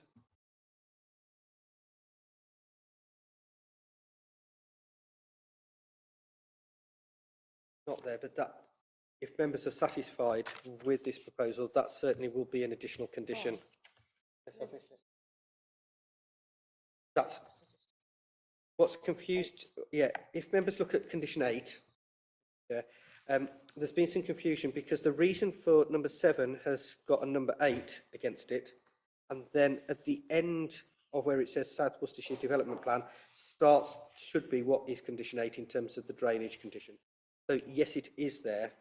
And whilst I'm just speaking, if I can, just refer members' attention to condition 7, which the use of the development should not commence until A, certification of the artificial grass pitch hereby permitted has met the FIFA quality concept for football turf quality, etc., and B, confirmation that the facility has been registered with the Football Association's Register of Football Turf Pitches. So there is a second step in terms of making sure that the quality of the turf is there in terms of the correct standards. Yeah, so what we're voting on today, we're not voting on a particular specification. We agreed with FIFA to be their standard. Do you want to go? Yeah, sure. And I got a slightly different question with regard to the artificial grass. Under section we've got of biodiversity and trees, the artificial grass is covering up some natural grass. So is there kind of mitigation or additional biodiversity? Is a different question. Councillor Round. Through you, Chair, if I can just take you to 7.40. The Council's Landscape and Ecology Officer has looked at this, and there is proposals for wildflower meadows, tree planting to be able to mitigate those benefits. And that is secured through condition 9 in terms of the landscaping scheme, etc. Ongoing 5-year maintenance. I'd imagine that we're going to do it a bit longer than that. I've got Councillor Agar, please. Thank you, Chair. I normally worry about the impact of floodlighting on wildlife, but if this is the cut-off time is going to be 8 o'clock, it may not be quite as severe as I thought. There will be some impact, clearly. And there will be bats in the area because there are lots of trees and hedgerows and stuff. So hopefully they won't be too disturbed. I note that the residential amenity is okay because they're far enough away from the lighting. And the other thing is not precisely a planning concern, but it is a council policy, and that is equality. And I do hope that girls and women footballers will be permitted on terms of equality and fairness to use this 3G pitch, because I note that recently Tower Hamlets chucked the girls off their pitch and allocated their time slot to the boys. I don't want to see that happen here, and I know that Freedom Leisure is going to be running this. So I really rather think we should tell them what we want them to do about equality. I agree, Councillor Agar. It is known that boys' teams do get shortfall. We are actually not. So this does go to meter. And actually, I also, with the lights bill, I found that drawing that you had up really helpful. It shows it's very contained light. It is, yeah. Flood lighting that's in. Yes, thank you. Through you, Chair, just clarification of one point, just so that I'm not members, I would never want to do that. In terms of the hours, during the week, it's up till 10 o'clock. That's as existing.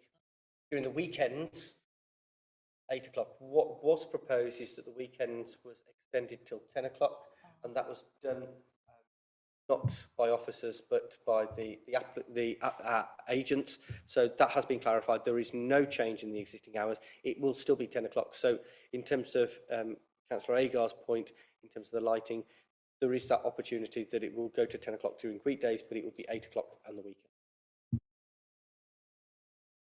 Councillor Round. Sorry, and I don't mean to give officers a really difficult time, because I know a lot of work has gone into this project. I'm not sitting right. The infill from these pitches. So I know we're talking about looking at the drainage, and that's going to be addressed, but that isn't the main issue. Is that when people walk in and walk off these pitches, they transfer on their trainers, and then those microplastics then go elsewhere. And I know I'm perhaps the lone person here who's against it. It's not because I don't want to see any community facilities in the city, the more the merrier. But for me, this is a step too far, and I can't vote for it. So I'm going to be opposing this application.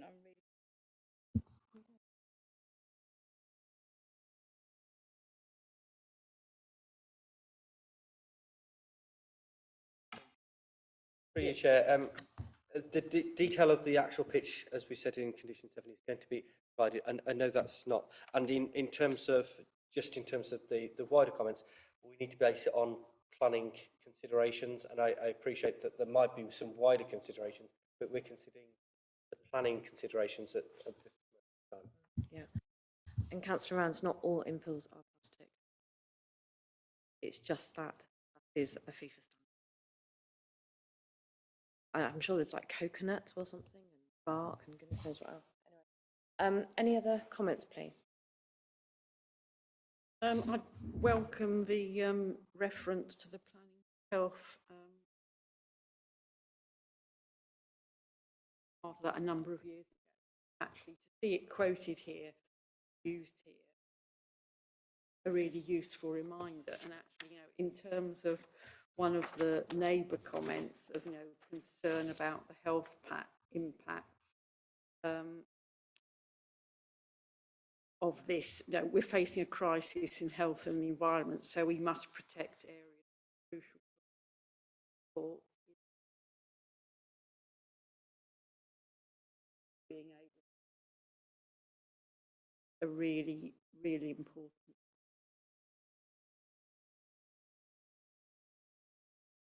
We have a number of policy measures to benefit. Do I have any other questions? So do I have anybody who's ready to put forward a motion? Propose, Councillor Agar. Anyone second? Councillor Denham to second. Do we have any comments, please, on the supporting? We're all happy with the conditions as they stand. Amendments to the conditions.